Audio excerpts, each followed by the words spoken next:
Hello, good evening and welcome ladies and gentlemen to another round of absolutely brilliant and entertaining racing action in the UKSimRacing Sunday GT3 Championship Season 19, as brought to you on the premier sim racing platform available only on PC known as iRacing and proudly hosted by none other than SimRacing International.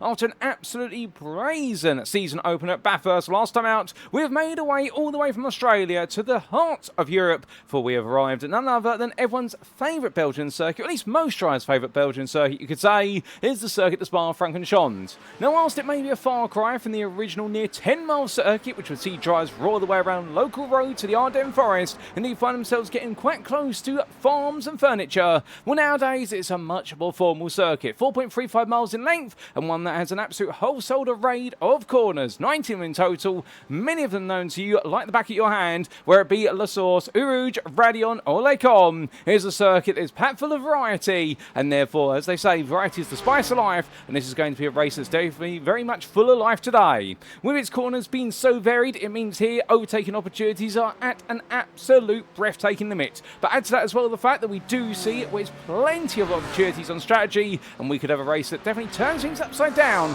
after we saw some very favourable form from some drivers at Bathurst only a week ago. But of course, where are my manners? Allow me to welcome you all to this post-round broadcast from Circuit Side as you tune in tonight as if it were live, as this broadcast premieres on Monday the 13th of July 2026, and we'll catch up with all the racing action as if it were live that occurred as of yesterday evening, Sunday the 12th of July. So what that means is the race is not live, it's not happening right now, it has already happened. We're bringing it to you as if it were live, so it's going to be as close as possible to the raw live viewing experience for you guys and girls tuning into home.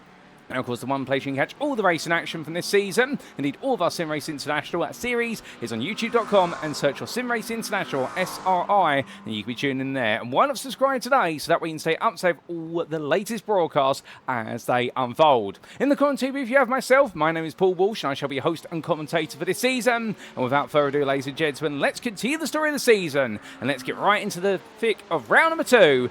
But before we do, of course, we need to bring up to speed what exactly happened last time out in round number 1, and set ourselves up nicely for the stage of today.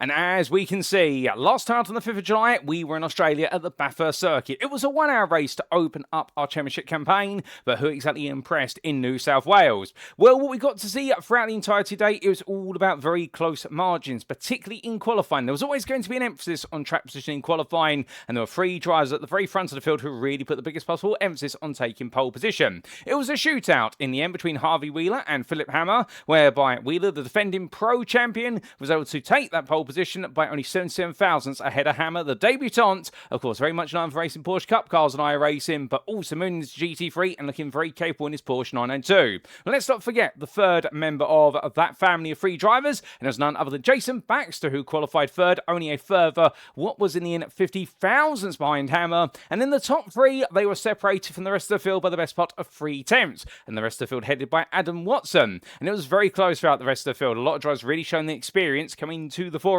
at Bathurst, whereby we saw, for example, fall through to 20th, separated by less than a second. Into pole position went to Robin Pownier, who was 15 hundredths ahead of Max Wheeler, and Max Wheeler aiming to force his Audi onto the front row of what would be the effective inter-grid. However, between the 2 inter-drivers was a grand total of 3 pros there, so Pownier did have quite a bit of a reassuring gap. Meanwhile, in the club class, well, much like in the pre-season event at the Mobility Resort Motegi, we did get to see Harry Turminen once again prove himself to be on top when it comes to one-lap magic. He took pole position in by 6 hundredths, ahead of Jordan Maymar, with Daniel Pays only a further 15 thousandths behind. But that was the story of qualifying. What about the race itself? When the race, of course, there's always the risk of major incidents. We did see a couple of big shunts early on, including Cy Anthony and Dean Collins, but otherwise the incidents will come occasionally and involve only a couple of drivers at most. However, it's not to say they were not dramatic. And indeed, we did see what was a huge incident for Mikey Stewart on lap number 4 into Dipper, whereby he had to do his best Ross Chastain impression in order to wall ride his way down the mountain despite the tow zone in effect. If he had tried to stop the car for the tow zone, he would have added to the instant even more with several drives close by, and so he will rode his way all the way from the dipper all the way down to Forest Elbow and did a brilliant job in being able to avoid triggering a domino effect. There was also some difficulty for what was none other than Adam Watson. He went for a major strategic gamble, pitting early on lap 12 to try and undercut the leaders, but unfortunately it got him caught out on lap 13 with an instant, and unfortunately he has picked up a sizable drive-through penalty for that instant given the severity and also the rules around the tow zone. We also did see what was a bit of a gamble and strategy for Harry Tuaminen not work out, whereby he opted to change all 4 tyres in the pit stop, and with the updated regulations this season seeing fuel taken before the 4 tyres, but we did see in the end the 4 tyres proving to cost him the opportunity to take the club win. But we also got to see some absolutely brilliant battling, no doubt about it. Mikey Stewart having to make his way back through the field. Casper Ottner as well, also putting on an impressive display in the Pro Class, and James Conley and Club, who we really do need to give a big shout out to in the fact that he found plenty of opportunities to make overtakes, and he went from 38th overall to 21st, and we're converted 4th in terms of the Club Class starting position into the run-up spot. But who exactly were your winners at Bathurst, I hear you ask? Well, over on Pro, it was Harvey Wheeler. After taking that pole position ahead of Philip Hammer and holding on to the lead initially, well, we got to see towards the end of the opening stint that Hammer would take the lead off of him, but it all came down to strategy and who would be the stronger of the two in the second stint. And in the end, it was Harvey Wheeler who went for the overcut, and in doing so came back out ahead and was able to take the win in the end by 7.1 seconds. But towards the end of the race, traffic became an increasing factor, and also we get the feeling that Harvey Wheeler and Philip Hammer were both at their limit, and both had decided the job had been done for the day, so it was Harvey Wheeler who would take the win, but Hammer kept him honest every step of the way. Rowan Powney took the in to win, and after being very closely matched by Max Wheeler in qualifying, when the race he was able to stay with the bottom end of the overall top 10, dominated by pro drivers, and by latching himself onto the back of the pros, he was able to gradually creep away. He didn't put a foot wrong, to be fair, and also was very patient watching the battle of Daniel Kovac and Ashley Kootman right in front of him in the late stage of the race, and he took the win by 9.3 seconds, albeit not without Max Wheeler coming on home with his teammate, of course, of none other than Pete Cox, although it would be Pete Cox who would take the second place off his teammate, and in the end the two swapping places where it was a double podium for them, but they could not touch Powney at the end of the distance. As for the club class, Daniel Pays taking third in qualifying and missing out versus Harry Tuaminen's pole lap. But in the race, he opted to pit early, and this was the strategic gamble on lap 10 that massively worked out for Daniel Pays. He completely disappeared in the race, given how far he fell to the back of the field. However, it was all a magical trick, because he made his way back up through and looked set to climb up to second place, and he was in second when Harry Tuaminen's 4 tyre change in the pit lane cost him the lead, and it was Daniel Pays' lead to take to the finish line. It was an absolutely faultless drive, although towards the end of the race, he did put up a bit of battle with Nathan Anstis in the pro class to try and support his teammate Casper Brockner and make sure that Anstis couldn't steal the place away. Had Daniel Pays been a bit daring to do so, and it was very likely that if he got it wrong, he may have thrown away the club win, but it wasn't to be. It was a win for him to take by 22.1 seconds ahead of James Connolly, but a lot of that coming, of course, on strategy. So those who are winners from last time out in the big headlines, and now we make our way into this second round at Spa-Francorchamps. It's another 1 hour race, and next time out on the 19th of July, we'll be making our way to the United States of America for the first time this season, and it will be there we go to the Virginia International Raceway, or VIR, to complete our first 3 1 hour rounds before we then do come into an endurance round in round number 4 at Road America. But staying in the present with regards to round number 2, let's talk a little bit about our host circuit. Of course, it arguably needs no introduction, given it's such an infamous circuit, the Circuit de Spa-Francorchamps. We're running the Grand Prix pit layout, so therefore the start-finish line is on the current Formula 1 Grand Prix start-finish straight, and we're only using the first half of the pit lane. This circuit located in the municipality of Stavelot in the province of Liège in the Wallonian region of Belgium, 3.5 miles in length or 7 kilometres, depending on your preference of units, but will never change the number of corners, 19 of them in total, and a huge thank you to iRacing.com, not just their brilliant simulator, but the absolutely fantastic track maps that come with it. And as we can see, 3 main constituting sectors to this circuit. And we open up with a hairpin at La Source at turn number 1 before it's the flat-out run, particularly on low fuel, for the high-speed uphill corners of Uruge into Radion, which will then see our drivers come out to turn 4 and onto the Kemmel Straight. Then we go into the middle sector, which is all about medium-speed handling. And as our drivers make their way through the chicane of turns 5 and 6, they'll quickly then exit out to turn number 7 and downhill into the hairpin of Ravage, a corner which is continuously continuously off camber, and it's all about being very patient and not letting the car creep away. Get that right, they'll come into X-Bend, also previously known as No Name, where they come through turn number 9 and in towards Pool on the double left, the sweeping downhill left-hander, where it's all about carrying sufficient speed before you make the way into the Fangers chicane. Through the medium speed right into left to turns 12 and 13, that will complete the middle sector by the time they get to Stavelot, also known as Curve to Pool Ferrier, and as they make the way through turns 14 and 15 for the double right, they go into the final sector. It's all about flat out up towards Blanchemont, and through turn number 17, we expect 2 wide there, but you've got to be brave to go 2 wide, and then into the bus stop chicane at turns 18 and 19, the 2 slowest corners on the circuit, to complete the lap and see for the finish line, or to do it all over again on the next lap. But ladies and gents, without further ado, that's bringing you up to speed with the story coming into this round and our setting for today. And let's now head back to circuit side and see how our drivers are getting on in the qualifying session. Indeed, all drivers being out there at the moment looking to try and go for that pole position, and we've still got the best part of 18 minutes left to go. Now, of course, a bit of an interesting round this one, in the fact that we have had on iRacing, in parallel to this event, we have had the iRacing official 24 hours of Spa. So a lot of our drivers and teams, they will compete in 24 hours of Spa, had a little bit of rest, and then got back out here for this race in the UKSimRacing Sunday GT3 Championship. As we do see there, Joshua Pratt make his way into the pit lane, and we'll look at it as though potentially to change the times, putting a little bit of top up of fuel potentially. As all the drivers make the way through. Not everyone, to be fair, has competed in the 24 hours of Spa. Some have decided not to compete in it. Some of them don't regularly do so, or perhaps not the biggest of fans of the circuit. So therefore, it could be the situation whereby if you haven't competed in the 24-hour race, you may have a fresher set of eyes and hands and legs in order to be able to get the job done here today. It'll be interesting to see who's got the stamina and who's pushed himself a bit too hard in the proceedings. Well, right now, definitely pushing himself hard, but not too hard. Here's Cy Anstey, currently in third place overall, and well, that's 2 minute 15.235, a very impressive lap there. That is currently your interprovincial pole in the UKSimRacing Stewart car, and of course that wonderful livery there, bringing to life Sir Jackie Stewart in terms of the plaid on the car, or the tartan if you will. Of course, Jackie Stewart being of Scottish descent, and therefore the colourations on the car representing his team's kilt, but also that of the Scottish flag, I do believe, towards the rear of the car.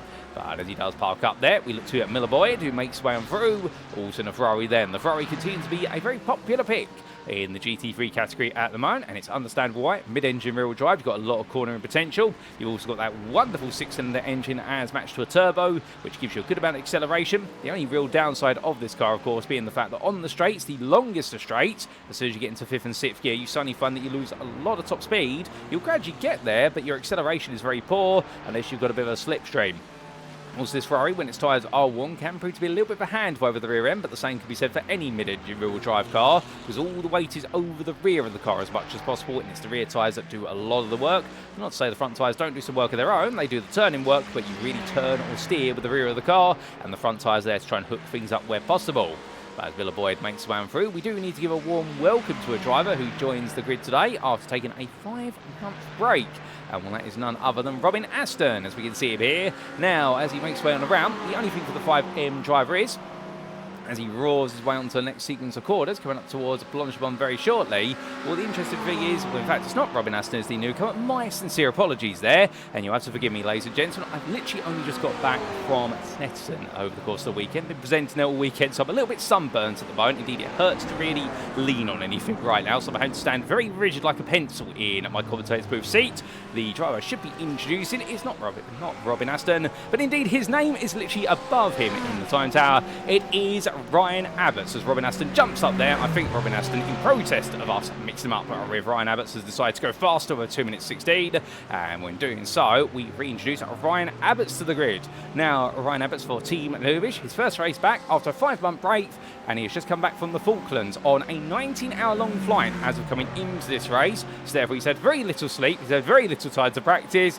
and we're jumping straight into the racing. You'll see him this season in the club class, and we wish Ryan all the best of luck in his 323 Aston Martin V8 Vantage Evo, and we look forward to seeing what he can do, and potentially where he can mix it up and take himself all the way to the front of the club class. Well, to be fair, based on how things are going currently, he's not too far away from doing so, because he is currently second fastest of the club drivers versus Tom Wheeler, and the gap between the two of them there being the best part of 4 attempts. As we do see the three-wheeler racing driver make his way through, and well, Tom Wheeler, to be fair, yet to take a win this season. Indeed, it's been a long time since we've seen him go to the top step of a class podium. right now as he makes his way on through, he's looking very rapid here today in his Ford Mustang GT3 and a 216.275.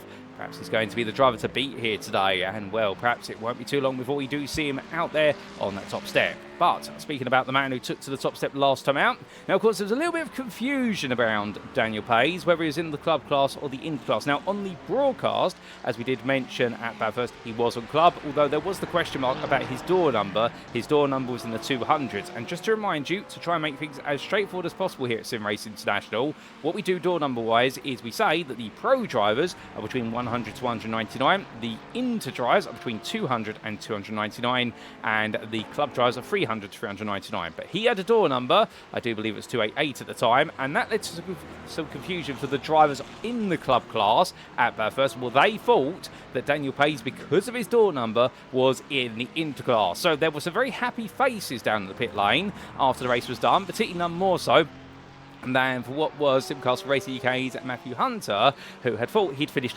third, given the fact that they didn't realise that Daniel Pays was the winner. They thought he was in the inter class. Oh, then to be told, actually you've all been demoted back a position because Daniel Pays was your winner. Now, to be fair, completely understand. A lot of frustrated faces immediately when they heard that news. It is only natural as a racing driver, whether in real life or in the simulator, when you've suddenly been told that you've done all that work, you thought you finished on the podium, or you thought you got a great result, and you've been told, nope, you've been demoted back one place because there was a slight clerical error. But these things happen, to be fair. In the heat of the moment, you're always going to throw some absurdities out there. You're going to be fuming, but take a moment and realise at the same time as well that sometimes not everything runs exactly to plan, but of course it's a motivator to get drivers to push even harder. And of course, Daniel Pace's win will not be taken from him. No extra points be awarded to those who were mistakenly informed that they had finished a place higher than not. Indeed, sometimes it does happen there, but the official results do stand. And well, of course, everyone has taken it in their stride now. And to be fair, Daniel Pace right now not exactly running away with things in this qualified session, because he is currently, well, he's looking to be at 5th fastest in the club class as he makes his way onwards. And as he does, and if you're wondering why I singled out Matthew Hunter in particular with regards to talking about that, it's simply because, of course, he was so happy to finish on the podium after returning to SimRacing after extended break, only to then find out he had not. And, well, of course, he's perhaps the biggest victim, you could say, in that situation, the fact of being on the podium to be told after you're not on the podium. And understandably there. But of course, everyone did feel it there. Well, no intentional finger pointed at such, but just way to make a good example there of that feeling that a driver could have. As meanwhile, we do look to Gianluca Rospo for the Motorsport as he makes his way through turn number 1. Still 11.5 minutes to go in this qualified session. And the McLaren driver right now making his way onwards here in the 322, and well, currently 9th fastest in club, but as we always know, he is a driver who's more about the race rather than qualified, and he's always getting quicker as the race day goes on. No lap set yet by Jim Fox, but as soon as I say that, he does put a lap on the board. It's 42nd there with a 2:19 19.245. A decent lap there from Fox, right in the thick of a very closely contested club class. It's very interesting to see here today at the Spa-Francorchamps circuit, where I've seen all the club drivers really concentrated towards the rear of the field. Now, you would expect that, understandably, as here's one club driver who we didn't get to see in round number 1, and that is none other, and hopefully we'll get his name right with regards to pronunciation, and it is none other than Tamaj Becafair, and as he makes way on through as part of the team alongside his teammate there of Daniel Kovac for DRX. Well, as he rolls his way down, still got to get a lap on the board, missed Bathurst, but right now we look forward to seeing what his game plan is going to be here today. He hasn't got long left in this qualified session. We do have overtime available, which means if you're on a lap when that clock goes to 0, you are allowed to finish the lap. You're not forced to essentially go straight to the pit lane, and indeed you can complete a lap there. So you may decide to leave it all to that last lap where the circuit is rubbered in as much as possible. Ooh, that's a bit sideways there for Becafair, and he's got to be careful of making that error. Somebody's definitely made an error coming out of Pulm previously with the amount of dust that's been kicked up, but right now just pushing hard then is Porsche 992 and finding the limit. Now we also do have what is a team name change for today, but before that we do need to introduce this fellow to the grid because he didn't make it to Bathurst, but he now arrives on the scene here at Spa-Francorchamps, and it's for the WRM team. It's none other than Jeffrey Damon for Wild Ride Motorsport, and he returns after several seasons away. Now I want to say don't quote me on this, I haven't had the chance to go through the history book of the UK SimRacing GT3 Championship, but I believe we did see Jeffrey Damon on the grid back in, I want to say season 11 or season 12. That was his debut season. I think he then stayed for another season, then went on to other series, and he is back. And if my memory is correct, well, welcome back, Jeffrey. It's good to see you return to the grid after an extended break away, and we both look forward to seeing how he gets on with the WRM team, as he will be competing in the Pro class for this season. And we're right now 26th overall, translated to 16th place in Pro. He's right on the heels of Eric Gebhardt and also Timo Gertner. So it's not as though he's without Pro company, but again, this shows you how the Interclass really is a very close match for the pros out there.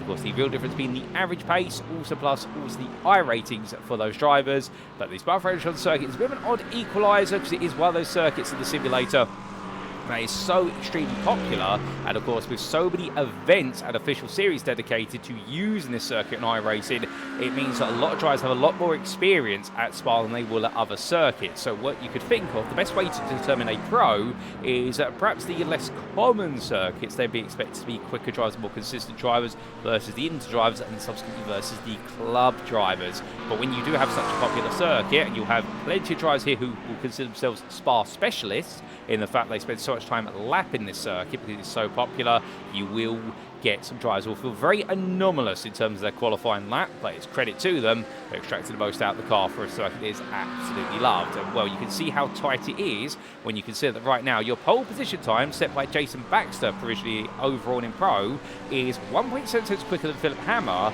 And then you've got a further 1.5 tenths, almost 2 tenths in fact, to Cy Anthony, the individual pole sitter. And then we start to see a real tightening of the qualifying times from Tim Probert backwards. Harvey Wheeler could be thrown in that equation as well. So from 4th all the way through to none other than what would be at 27th. So that is a grand total there. Do the mental math, 24 drivers all squeezed in to less than a second.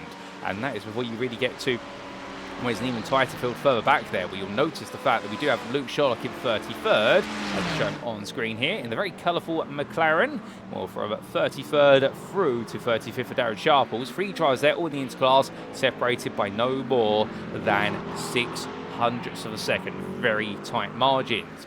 But as we look to our drivers heading around, of course, we did mention a moment ago there is a team name change for one driver here today, and let's introduce that, and that is for none other than Ash Coupland, or Ashley as he's known in full. And well, here is Ashley Coupland. And moving away from Relentless Racing, has transitioned to DWR with SimCoach setups, or the Darkwing Racer, of course, in their infamous purple livery machine. He's in his Lamborghini Huracan Evo. So that's the key change there. Change of team name, no change of class at Ashley Coupland, and we wish him all the best of luck as he carries on his season with his new team. We look forward to seeing what he'll be able to do. But as he heads onwards, just to remind you, as we did mention earlier, we do have a drive-through penalty that must be served today by Adam Watson penalty-wise, but otherwise everybody else absolutely clean as a whistle when it comes to penalties. And Adam Watson, and indeed he makes way through here in the altitude 3M Esport McLaren. The reason why he's picked up a drive-through so early on, maybe sat there thinking to himself, was he a really terrible driver in terms of behaviour at Bathurst? No, not quite. However, he did pick up 4 licence points initially for a contact on lap 13. Many of you may remember, of course, that incident he did have coming out of the cutting. And subsequently, because of the fact that he had not towed and a subsequent incident occurred, it was in the tow zone. As we did mention on that broadcast, we were going to be giving severe penalties for anyone who did not tow in time and triggered a secondary incident. If it was deemed as though they had the time to tow by the stewarding team and they had not done the tow, that's what happened. So Adam Watson then picked up a subsequent 8 licence points, got over the 10 licence points threshold for that drive-through penalty. So he's on 12, and did those penalty points do come up very quickly. But for Adam, of course, he's taken it in his stride, and he's here today looking to give it his go. And we can't blame him for that, to be fair. Things go wrong, even with the very best drivers out there, and that's what the stewarding system is there for, just to make sure that when things do go wrong, if there's any behaviour that's not to the form, it is, of course, punished. But at the same time as well, Adam, a good driver out there, no malice meant by him, and things do happen in the heat of the racing, particularly such a tricky circuit to open up the season as Bathurst. But as he makes his way on around, we come towards the peak end of this qualifying session, and right now we need to get an on-board lap or two, ladies and gents, with our drives. It's something we've yet to do. And as they continue the way of through, well, meanwhile, we look to Mikey Schut. And well, as he makes way through the final corner, he takes a wide line there. That's because he's about getting ready to go onto a lap, so let's jump aboard with him as he makes his way onto one of his final qualifying laps. Apex coming down towards turn number 1. Looks to his left-hand side for the brake marker at La Source. Braking about 100 metres from quarter Apex down to first gear. Now stamp the throttle, load up the rear of the car and go. At this point, no hesitation. You've got to be flat out here. Getting ready for Rouge and Radion. The left combination. Let's listen in. Does he lift?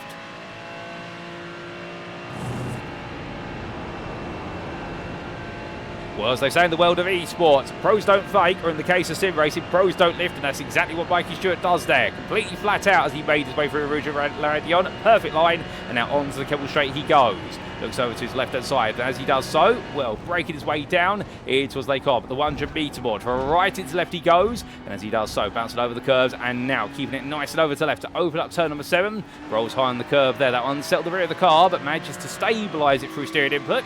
Now breaking his way down, hitting towards Rivage, coming all the way down, holding third gear initially, then to second to stop the rear from kicking loose, and now brings the car to the right-hand side to open up Jackie Expend, and now through the corner, holds third there, loses the RPM, but that's so he can get on the throttle earlier, and now getting ready to go into the Coulomb Bend. He'll look to his right-hand side for his brake marker. It'll be about 100 metres from the quarter Apex, but of course that's the first of 2 Apexes, clips the curve slightly, has to lift off the throttle a little bit just to stabilise the car back down. Stewart pushing hard here as he now makes his way in towards the Fadger chicane. Break at the start of the edge curve on the left-hand side, 80 metres of Apex, rides the curve high, and now straight lines his way to the second part, turn 13. As he makes way out, use all the exit curve there. Lovely line from Stewart. Now here towards Stavelot 1. Breaking there about 100 metres from the quarter Apex at 14. It runs a bit wide, but you can get away with that legally. And now through turn number 15. Completely flat out through Stavelot 2. Or put curve to Paul Ferrier. And all the way now up towards Blanchard he'll go. But as he does so here now, we'll get ready to listen to it again. Does he lift to the fast left-hander? Surely not.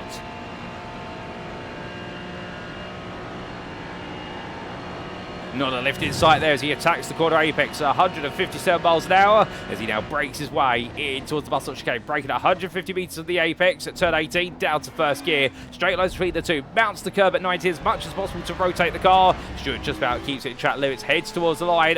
What's it going to be here as he comes across the timing line? Does he improve? The answer is no, he does not. A 2:15.691 compared to his previous best of 2:15.66. I get the feeling the small curb tap he had at Pulon, plus also earlier on that may have just simply swiped away a few thousandths, and that's what's cost him the opportunity to improve. And he is only 3 thousandths behind Adam Lynch, and Adam Lynch currently third fastest into drives. But hold the phone, ladies and gentlemen. Ashley Brooks is almost on the heels now of sight anti. There is Brooks in the pit lane. In fact, as soon as we pan to him, I think he's got a bit camera shy then, decided to get back out the car in time. But Ashley Brooks has jumped up to 4th place, so we could have it all into second row of this grid, and if so, that would be incredible. Here is Philip Hammer. Meanwhile, he's currently second fastest. He cannot find a way to improve and get closer to that 2:14.880 of Jason Baxter. Hammer right now, he's going to have one more lap to try and do this. He's going to give it another go for pole promotion esports with ASR as he comes out the final corner, then runs wide. Is that going to invalidate the next lap, I wonder?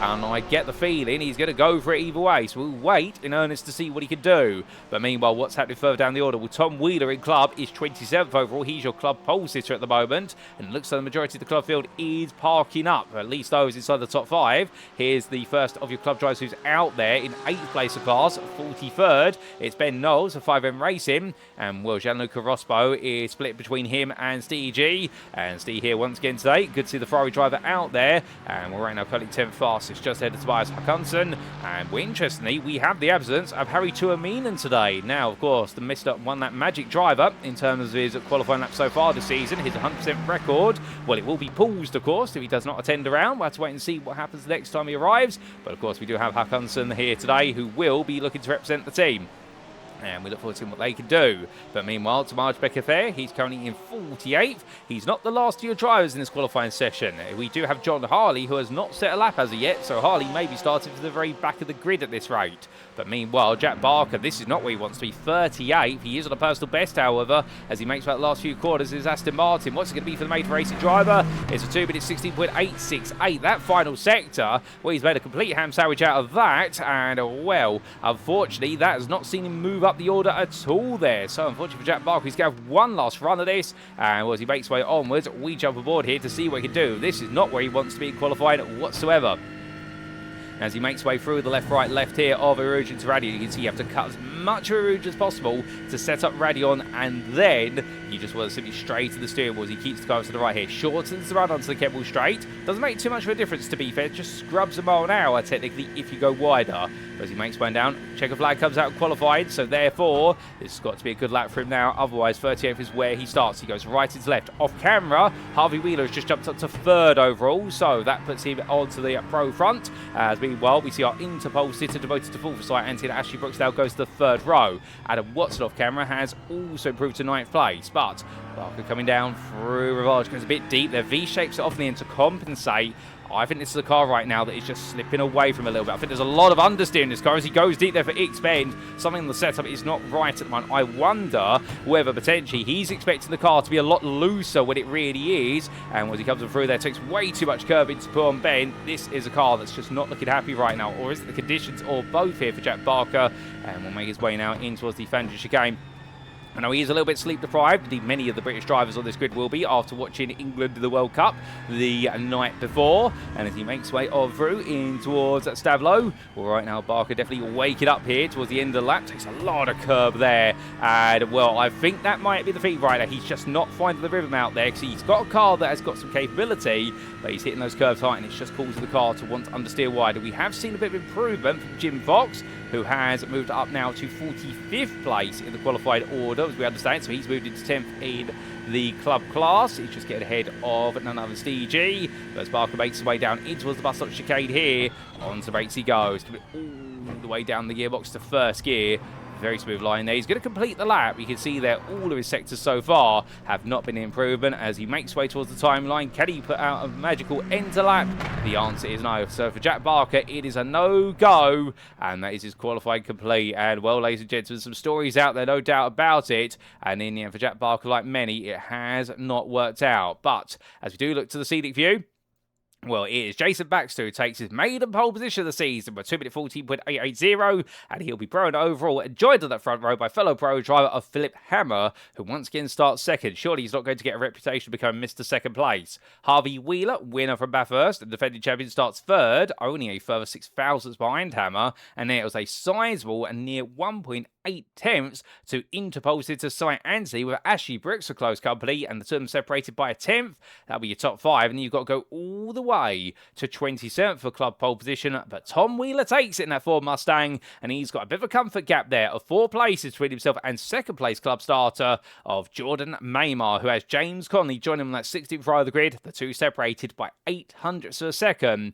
Daniel Pace, meanwhile, only managing in this qualified session, 5th place in club, 39th overall, and finding himself a sizable 7 tenths away from Tom Wheeler, and that is a huge margin when you consider not the length of lap necessarily, but the familiarity of this circuit, how tight this field is right now. And, well, could we see a complete upheaval in the order of the club class? Because remember, of course, in club last time out, it was a top 3 of Daniel Page, James Colley, and Harry Tuaminen. Tuaminen not here. James Colley, meanwhile, where is he? Well, the answer is he's not on the grid either, we do believe, here today. So, therefore, it definitely opens up a big void. Well, meanwhile, in the interclass, it was Robin Pownier, Steve Cox, and Max Wheeler. Well, the drivers here today, excluding Pete Cox, and not on the grid, I believe. So it could be a bit of the norm, perhaps, being shaken up as well in the interclass, given the performances of Cy Ansley and also Ashley Brooks. But without further ado, we go into the 5-minute warm-up period, ladies and gentlemen. And as we do, this is a great opportunity for our drivers to take a small breather if they feel like they need it. Perhaps a hydration break, sponsored by FIFA, albeit we don't have that sponsorship in reality. And as Miller Boyd makes his way on down, and the Ascendant Racing driver here decides, no, he wants to go back out the circuit here and keep the blood flowing, keep the adrenaline pumping, and keep the rhythm with it as well. Well, as we do see our drivers make the way out here, this is, of course, an opportunity to admire some of the liveries of our drivers' cars. Indeed, some fantastic liveries out there. Well, I say some. In reality, what I should be saying is all the liveries looking beautiful in these cars, no doubt about it. And as we do look to Tim Probet, the other member of Ascendant Racing there, we're definitely full of stars on his helmet. Make his way along there in that McLaren. And that McLaren has been a very interesting car so far, what we've seen in this GT3 season. We've only really got the data of MotoGP and Bathurst to work with, plus also what we see in the SimRacing International Thursday GT3 Championship. But the McLaren is proving to be a very quick and capable car if you can get to know it well. And the fact that we have seen it be a very twitchy car, it is by design a very twitchy car when it comes to direction change. It needs to be, given the aero package on the car. That's where it gains a lot of its lap time. But it's also one of those cars whereby as the tyre life starts to go away, that twitchiness becomes less and less stable. Albeit right now, I think Tim probably thinks to himself that stability is going to be key today. And, well, if anybody wants to talk about a car that doesn't want to be stable, Max Wheeler's always got an opportunity to talk to people about that because he's in that Audi R8 Evo 2 LMS, albeit it's currently parked up in the pits in the garage. So, unfortunately, we can't get you some footage of it. Oh, what's going wrong there for other BMW drivers? Well, that's not Jordan Maymar. That is, I'm trying to see who it was who's taking a bit of an escort sideways. That's Jordan Butler. I was going to say it's one of the Jordans. And in it's the Spectre Racing SimWorks UK driver who's had a bit of an excursion on the exit put on. And we know this BMW M4 Evo, a very different beast compared to its predecessor, whereby the original BMW M4 GT3, which earmarked BMW's transition away from the V8 turbo supplemented power plant to the more standardised six-cylinder with a turbo that you've seen apply to a wide variety of GT3 machines, all beginning, of course, with the Acura NSX back in 2015, who started that transition, and then everyone else has gone that way. And there's several reasons as to why. We'll talk a bit more about that later on if there's time, of course, because we haven't got all the time in the broadcast, and there's not all of you there who are interested in the technical specifications and the reasons why we've seen the engine platforms change over the last few years. But the original BMW M4 considered to be a very stable car to the point of being a very boring car to drive. Now, when you hear the word boring, it's from a driver's perspective. Some drivers prefer cars that are lively, right? They've got a rear end that really wants to come round on you, so therefore you're constantly working against the car to make sure you get the optimum lap time. Whereas the BMW M4 non-Evo car, the Gen 1, was considered to be one of those cars whereby it was full of understeer until it was not full of understeer. You'd have to push it so hard to get it towards oversteer that by that point you're probably going to end up in a bit of a spin or an incident. Whereas the M4 Evo, much more lively on the rear end. It is still front end driven, front engine rear wheel drive, but now the transition point from understeer to oversteer is a lot more rapid. It can happen very easily, and it means that this is one of those cars whereby you've really got to understand when the car is ready to turn. But meanwhile, as he takes a turn, we do look to Martin Kenyon's Acura, the only Acura on the grid for this season for Axis SimSport Sim Coach. Of course, in the Interclass, after his record-breaking club championship season in season 18, becoming the only driver in the history of this series. Of course, point inflation expected, but the only driver to ever take a crown with 1,000 or more points, an absolute monster season, where he didn't once finish off the podium in terms of all the rounds that counted towards his championship title. But as he makes his way through, with the Acura car, a course which has gone from being quite a popular car back in what would have been at the time season 16 to 17 to a car now that is nowhere near anywhere near as popular. And the popularity stemmed from the fact that it was a car that had a very strong lap time out there if you could conquer the handling characteristics of the car. And it's always interesting to see because, of course, there is, as you would see in many in esports, there's always this thing called the meta, or the most effective tactic available is what it stands for. And you hear it in sim racing, the meta car, whereby a lot of drivers will look towards the car which is seen to be the meta or the fastest car out there. But what a lot of more seasoned drivers always encourage those, particularly newer to the grid. So when a club driver comes along or a fresh face intro comes along and asks what is the meta car, what a lot of faces will say is, unless there is a car that is absolutely dominated because the balance of points is not quite right, but it simply is quite spot on iRacing, they normally say pick the car that suits you. Don't go for the meta car, because you may pick the meta car as it's seen by professionals or those at the very top of the esports scene, but it may not be a car you can drive comfortably. If you go with what you're comfortable with, you normally come out a lot stronger in those results. But who's going to come out strong here today, ladies and gentlemen, at Spa-Francorchamps? Well, it's time to find out, because it's time to make our way to the grid for 60 minutes of racing in round number 2 of the championship.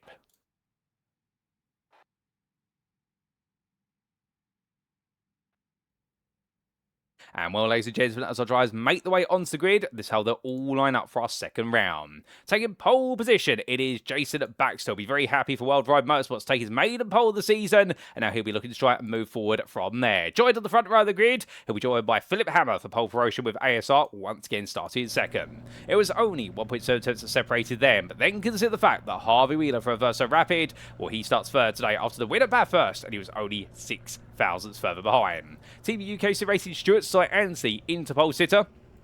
starts in 4th place. I definitely get the feeling he'll consider himself a bit of a Spa specialist, and he'll be very happy with that, the Welshman. However, he's not alone in impressive inter-qualifying laps, because behind him, starting 5th, a 10th behind, Axis is what with SimWorks' Ashley Brooks. Then we do see, starting in 6th place, Tim Promup to send it racing, and he'll be looking to send it into turn 1, no doubt about that, with Hayden Young, his teammate, right behind him there. And Hayden doing such a great job on his debut in the Pro class, being our inter-champion. He cannot defend that title, of course, but he's really mixing it up already. Half a second off the overall pole time, but only 9 thousandths off of his teammate Probet, and understandably he'll be chasing the podium today. Then we do see Troy Anderson, the American driver for Worldwide Motorsport, starting in 8th place there, not too far behind Young, but in turn only the best part there of 400ths ahead of Adam Watson for Simcastle Altitude Freedom Esports. But do keep in mind he has that drive-through penalty, so his target will be to finish where he starts at the very minimum. Ashley Kootman starts in 10th there. The DWR with SimCoach setups drive, round off your top 10, a new livery, a new best in qualifying. And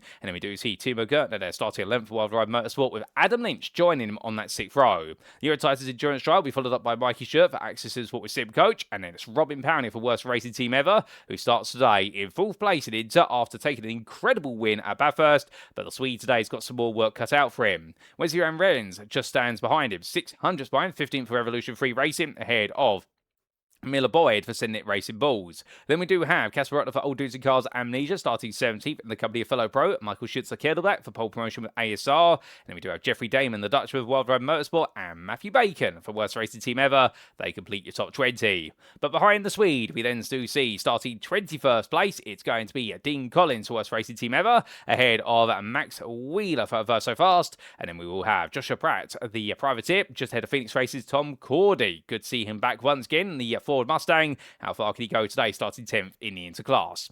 25th, it's going to be Steve Hobbs for Worst Racing Team Ever, ahead of Eric Gebhard for DRX Esport. And then we do have Tom Wheeler, who will be your club pole sitter for Verso Rapid, his maiden pole position of the season, and well, he's put himself quite clear of the rest of his rivals. Robin Aston starts 28th for 5M Racing, ahead of Daniel Kovac, and the DRX Esport driver then followed up by Martin Kenyon for Axis Sport with SimCoach.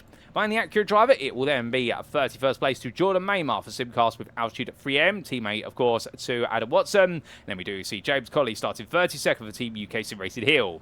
Nathan Anstis will be 33rd, his teammate, and then it will be Luke Sherlock 34th on the grid. Behind them, starting 35th, it is going to be none other than Jordan Butler for Spectre Racing SimWorks UK, head of Steve Hughes, Team UKSimRacing Button. But then from here, it'll be the Old Dudes and Cars Midlife Crisis 277 of Darren Sharples, ahead of Jack Barker, who struggled in qualifying for Made for Racing. And it'll be Daniel Pays. Winner at Bathurst in Club starts 39th for Old Dudes and Cars Amnesia, 5th in class, ahead of Ryan Abbott on his return to the grid for Team Noobish, and well, we welcome him back with open arms. Then 41st of the grid, it's Alan Lever for Team UKSimRacing Bottom, head of Ryan Clark for Spectre Racing SimWorks UK. And then we continue the theme of club drives all the way to the end, with Ben Knowles starting 43rd for 5M Racing, ahead of Gianluca Rosbo for Deep Motorsport.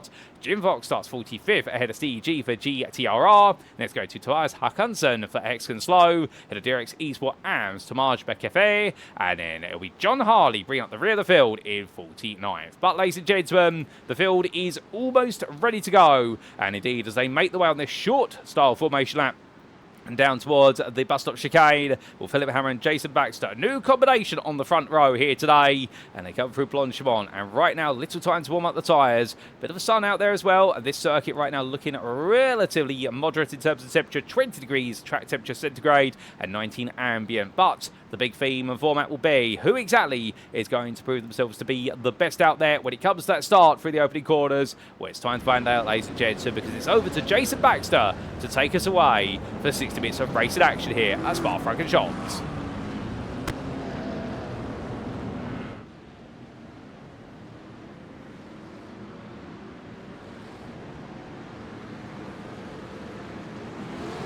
And it's lights out, away we go for the second time this season as Jason Baxter gets a great start off the line there, right his way down towards turn one. But as they do, 2 by 2, they come into the file, and right now nobody wants to back out here. Philip Howard trying to go round the outside. That's brave there from Hammer. He's got confidence in that rear left tyre straight away, and it's going to work out for Hammer. There'll be 2 going up the hill, but who's going to back out here? Does it even try and back out at this point? Sight Anthony attacking Harvey Wheeler. He's got ahead, but in the end it's Baxter who pulls ahead as they roar the way up the rise. But as they do, more drives coming through behind here. We can see a bit further back. Poor start from Tom Wheeler. That's James Conley, you can see there, who's into the lead of the club class. Daniel Kovac between the two of them, and a bit further back we see Daniel Pays lose out a little bit versus Ryan Abbott. But coming down the Kemmel Straight, all drives right now building up speed as they roar the way in towards Lake On. Side by side between Harvey Wheeler and Sight Anthony. Harvey Wheeler had to take some gravel there in order to try and get past. And right now Wheeler does not want to let this go, but Anthony has got his teeth into this. But look at Adam Watson. Watson attacks. Wheeler comes him off, and Watson right now will feel as though he's been blocked there as they come into the braking zone. Ian is getting hectic. Oh! And he goes sideways to Sight Anthony. I think there was a small touch there. Not quite sure who to whom, but in the end, Sight Anthony does go around, and the Team UKSimRacing Stuart driver, after an incredible pole lap,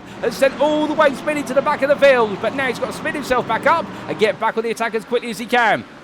As the field makes his way now down through in towards Paul for the first time, we see there now Audi going on the attack. That is Max Wheeler attacking Tom Cordy, and in fact trying to attack Matthew Baggett as well, but Wheeler goes a bit wide, and it's going to see him fall down. He's going to lose all the places he's gained at the start, and up the inside and goes Eric Gebhard, and see Dean Collins right behind there. Collins wants an opportunity in his McLaren. He's going to look around the outside here, but Wheeler's going to defend as much as possible, and there's going to be no way through there for Dean Collins. Would love to make the move, as meanwhile look at this, James Conley under pressure here from Tom Wheeler. Well, Wheeler right now, I can tell you one thing, that Ford Mustang, he may have had a slow start. We're not quite sure what happened. He's going to go for it, and it looks up the inside. Was there contact? No, there was not. It looked like there was. Conley, I think, there thought there was going to be contact and actually went sideways, and Tom Wheeler does squeeze on through. Wheeler's back into lead of the club class there, but that was definitely a chuck the nose in and see what happened move there from Tom Wheeler, and I'm not sure if there was contact. I don't think there was, but I think James Conley was spooked by that, and the rear of that throw he let go. I think he did. He actually panicked on turning, and well, Wheeler's made it work out. For goodness me, what risky business. And meanwhile, looking back,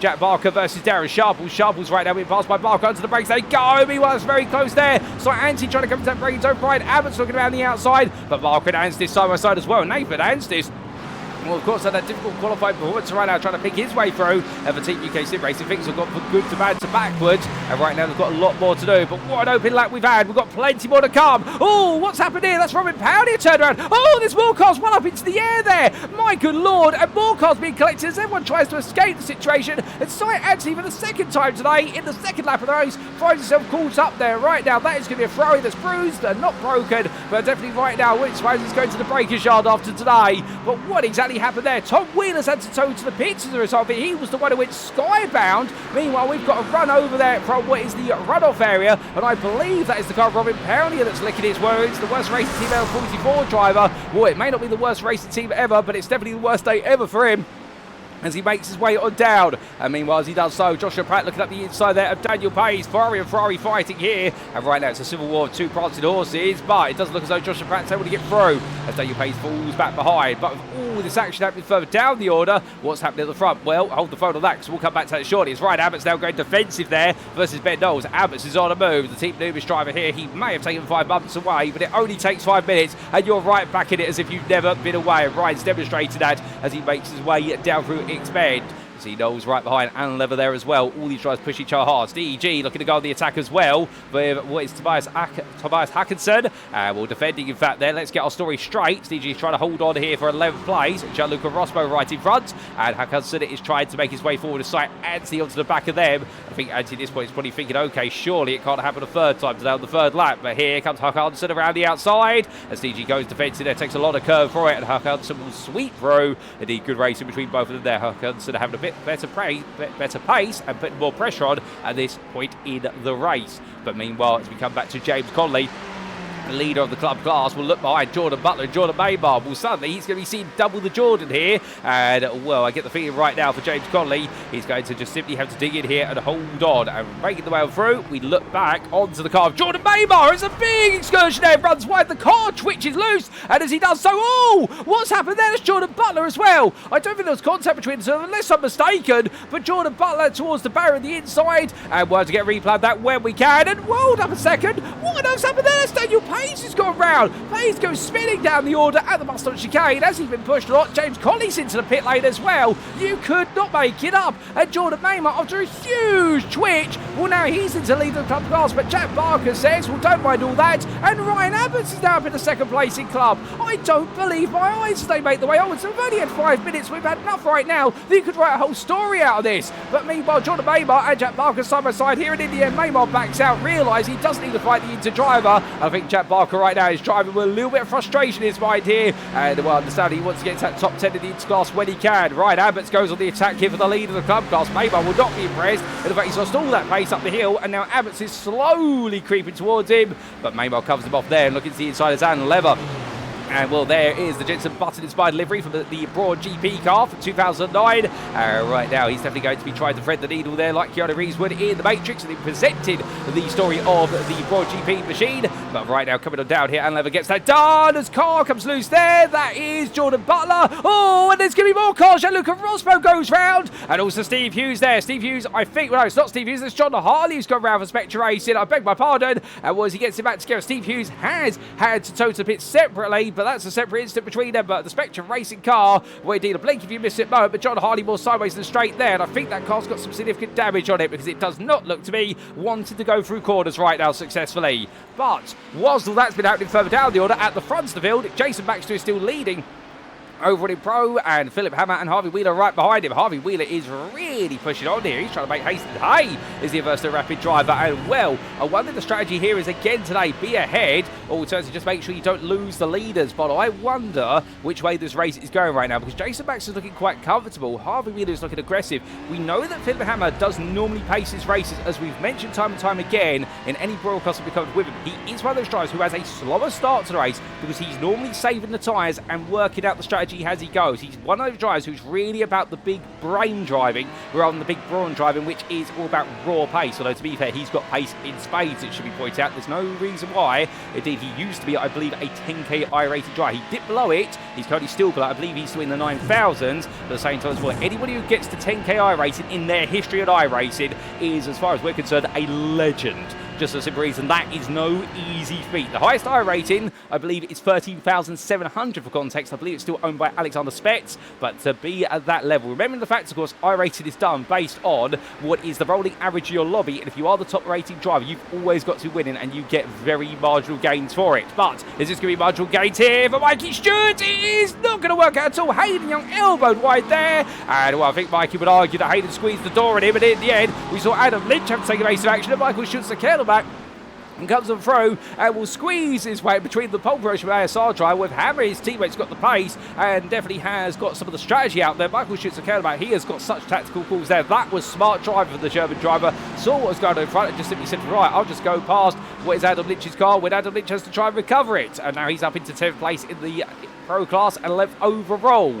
But I mean, Lynch, Van Reds and Bacon all queued up the back here. This race right now, well, I'll tell you one thing, Spa-Francorchamps has definitely brought out a lot in our drivers. Would we say it's the best in our drivers? Well, it's definitely the boldest in our drivers. That's the best way. But of course, the boldest racing normally is some of the best action you will see. And as he makes his way on through, it turns 12 into 13. Right now, Adam Lynch hold on to second in the interclass. When you consider how they start in terms of their qualifying positions right now, it's almost as if somebody decided to literally upend the table at the start of the race, throw all the grid and running order out the window. And now, of course, we do have a very different top 5 in Inter, because Ashley Brooks is safe in 7th at the moment as your Inter leader for Access Sport Sim Works, looking very happy there. And then Adam Lynch, Wesley Van Rens and Matthew Bacon all together, and then you have to go back to 18th place and you find Tom Cordy. There he is. You can't miss it in the unmistakable bright red shiny Phoenix racing car. Indeed, just like a Phoenix on the Ashes, that car in terms of its livery. They're trying to attack Casper Rottner right now. Battling of the Ford Mustangs here, the S650 generation car. And looking around that eye side, he's not going to be able to quite make it work there and has to tuck back in once again. As he continues to try and poke and probe. Meanwhile, that's Martin Kenyon making a move there. Robin Aston into the bus stop chicane, with Luke Sherlock now trying to get a little bit greedy to make it a 2 for 1. But Robin Aston says, no, Luke, you're not going to make that happen. And right now, Robin Aston here trying to hold him at bay. But here comes Luke Sherlock looking out the inside. He decides to go for it, but can't beat the Porsche on the brakes there. It's not going to be easy. And the English driver has to wait another turn. But we know Luke, a very capable driver, made his debut the best part of 4 seasons ago, if my memory serves me correctly, in the lowest of our class at the time as a rookie, and since then has gradually got quicker and quicker. To be fair to Luke, his talents, they really are on display once again. Here currently running 10th in the interclass, and there's no reason why he can't chase down the top 5 in the interclass today. But meanwhile, Jordan Maybell feeling some pressure as we've got some moves happening further around the order. Timo Gertner has just found his way past Matthew Bacon, it should be pointed out off camera. The 14th place.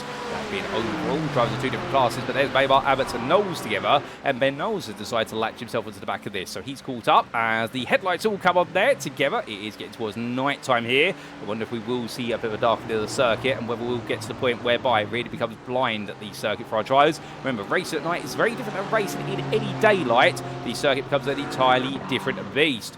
Right now, everyone's staying together there in terms of your top three in the club class. But as they come down the hill, meanwhile, what's happening here for Troy Anderson? He's had off at poor Ben. He rejoins, but everyone has to take evasive action as he tries to get himself up to speed. And, well, that is a very shaky catch for Brockner there. He doesn't know which way to go. He's waiting to see which way Anderson's going to go. But Anderson, in the end, put the car in the middle of the road.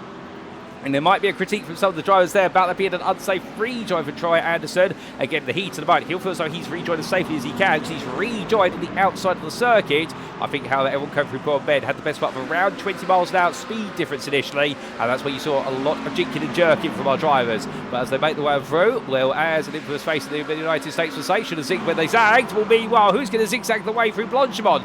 Well, that is going to be Ashley Brooks up the inside of Michael Schutz and Kelderback to hold him off. But right now, Brooks is gradually being forced down the orders. Meanwhile, Hayden Young and Mikey Stewart is part two. And this time, it's a little bit of a happier excursion between the two of them. But Hayden Young goes defensive there. And Hayden right now absolutely putting up a rock-solid defence here. And Mikey Stewart has Ashley Koopman past him. So Koopman sees the opportunity. And the DWR with SimCoach setup driver moves up into 7th place. But here comes Stewart once again. He's really thrown everything at this. As right now, I think the team on the wall are going to be saying to Mikey, you need to come back at this because you can beat both Koopman and Young. You've just got to find the right time to make that overtake. And right now he's got all the spirit, he's just not got the right timing out there as he makes his way up the rise. But as he does so, we look back to Robin Aston still fighting with Joshua Pratt here for 11th place in the interclass. So many great battles out there, and we'll try and catch as many of them as we can, but some of them may slip under the radar at this point. There's so much drama as well, but indeed it wouldn't be a day at Spa if there wasn't some drama and also epic entertaining racing. That's right now getting ready to attack here as he makes way with the rise, but I think he had to back off there coming over Erosion to Radion because he got so close to the back of Joshua Pratt. He actually got himself unsighted for the corner. And well, the problem is when you get that close behind another car, you can no longer see the circuit. What you see is a car in front, and you've got to do everything on muscle memory, and you've got to hope the concertina effect does not come to haunt you, which is where the car in front suddenly may slap a little bit more compared to yourself, and you suddenly go into the back of them. Because in such a situation, unless you can prove that the driver did something which would not normally happen at the corner, so let's say going through the high-speed sequence that Joshua Pratt was to slam on the brakes, not that he should, but in theory if he was to, then in that situation there would be a question of why were the brakes going on at that point. But right now Robin Aston there mistiming his attack and will lose a bit of pace. So Jack Barker getting close to the rear of the picture, and it does look as though we've got a very different driver now in that car for Jack Barker for Made Racing. Not because he's changed drivers, but because in qualifying he looked like he was struggling, but in this race he seems to be now getting into the steam of things, and we'll understand right now trying to come in red hot for a top 10 in the interclass. Back to the front, and it is Jason Baxter who leads, and Philip Hammer and Harvey Wheeler still, but look at this top three, and they are right now 1.5 seconds away from Adam Watson, but Watson is flying out there. A 2-minute 15.5 for his previous lap. It's the best lap of the race so far, and remember Watson does have that drive-through penalty, and he can serve it at any point in the race, so long as he serves it after the race has started and not on the final lap. Otherwise, he has complete tactical flexibility. Now, if I'm to guess, Adam Watson is very likely to take the drive-through penalty at the end of the race. And the reason for that is, when you're a front runner and you've got the pace to theoretically win or lead the race, you know you can't win it necessarily because of the drive-through penalty unless we saw an absolutely exceptional set of circumstances. We're not going to write it off, to be fair. Anything can happen in motorsport, and it normally does. But what Adam Watson will do is he'll take his pit stop as planned, and he'll just put the driver in right at the end of the race, because at that point, you've gained all the time you can. You've spent all the time up front. You haven't lost any theoretical time because you're not really battling with drivers further down who are not on the same strategy as you. Then come in and see where it brings you out. But meanwhile, what's this coming about? That is Philip Hammer making his way out the inside. Jason Baxter in towards they come. And see why they go, and Hammer attacking here. Jason Baxter right now under pressure, and Hammer really coming strong right now. I think he feels like he's got the pace. Baxter defends it well, though, and coming down towards the Revenge corner. Onto the brakes they go, and Hammer backs off. Are we seeing a bit of an ace of the sleeve here of Philip Hammer? Because that Porsche is not normally known for straight line speed. It's known for its cornering capability. I wonder whether potentially they've taken some rear wing off that car, because the Porsche suddenly really came alive in 6th gear there. We don't normally expect that, and well, it's intriguing, of course, because a few years ago in GT World Challenge Europe, Europe, the Porsche, what was at the time, I'm trying to remember the team name there, the GPX Racing Team's Porsche. I believe it had the highest ever top speed recorded at Paul Ricard for a GT3 under race conditions. And indeed, been some very interesting interpretations of Porsche balance and performance in the past on simulators, including on iRacing, where it's normally seen as the handling car and can't have straight line speed. But Philip Hammer, I think, trying to prove the opposite. The fact that he's probably taken quite a bit of wing off the car, and in doing so, is quite comfortable in pushing it through the medium speed corners by making adjustments to the roll bars, the ride height and the suspension, and that enables him to have the more straight line speed compared to his rivals.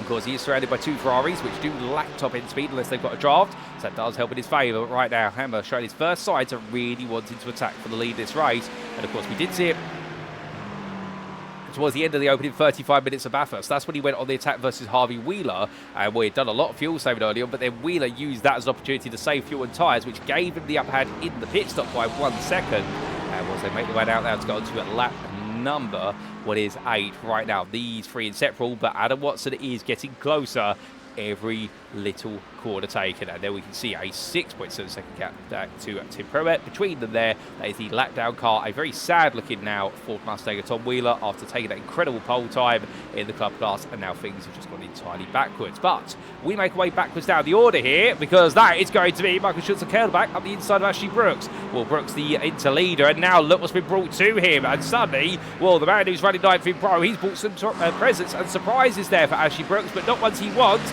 because that is Adam Lynch only 7/10 behind, and here they go over the rise. We look back from the rear of Schulze-Kerlbach's car. I don't know what's happened to the rear though, but Ashley Brooks right at the end through that run. And well, hold the phone on that, ladies and gentlemen, because meanwhile here is Jason Baxter, the pressure again from Philip Hammer. We come back to your leaders. They've gone side by side through lane con. They did it on the previous lap, and now they do it this time. Hammer's got a nose ahead in towards Rivard. Surely he's going to have this, but Baxter says, watch this. And as he goes around the outside, he's going to try and hold it all the way to the inside of X-Men. Is he going to throw it back at the inside? No, he's not. And Philip Hammer takes the lead in this race, and well, has to do it the hard way. And Jason Baxter, well, is he worried that if Hammer takes the lead, he will just break away? I get the feeling so, because you wouldn't fight all the way around Rivage unless you thought the lead was in question. And Harvey Wheeler and Adam Watson right now, when we say the lead, we mean the overall strategically, not the in-the-moment lead on the circuit, because, of course, all these drivers, they have the experience of pro drivers. No, you don't always want to be leading the race in the early stages to win it at the end.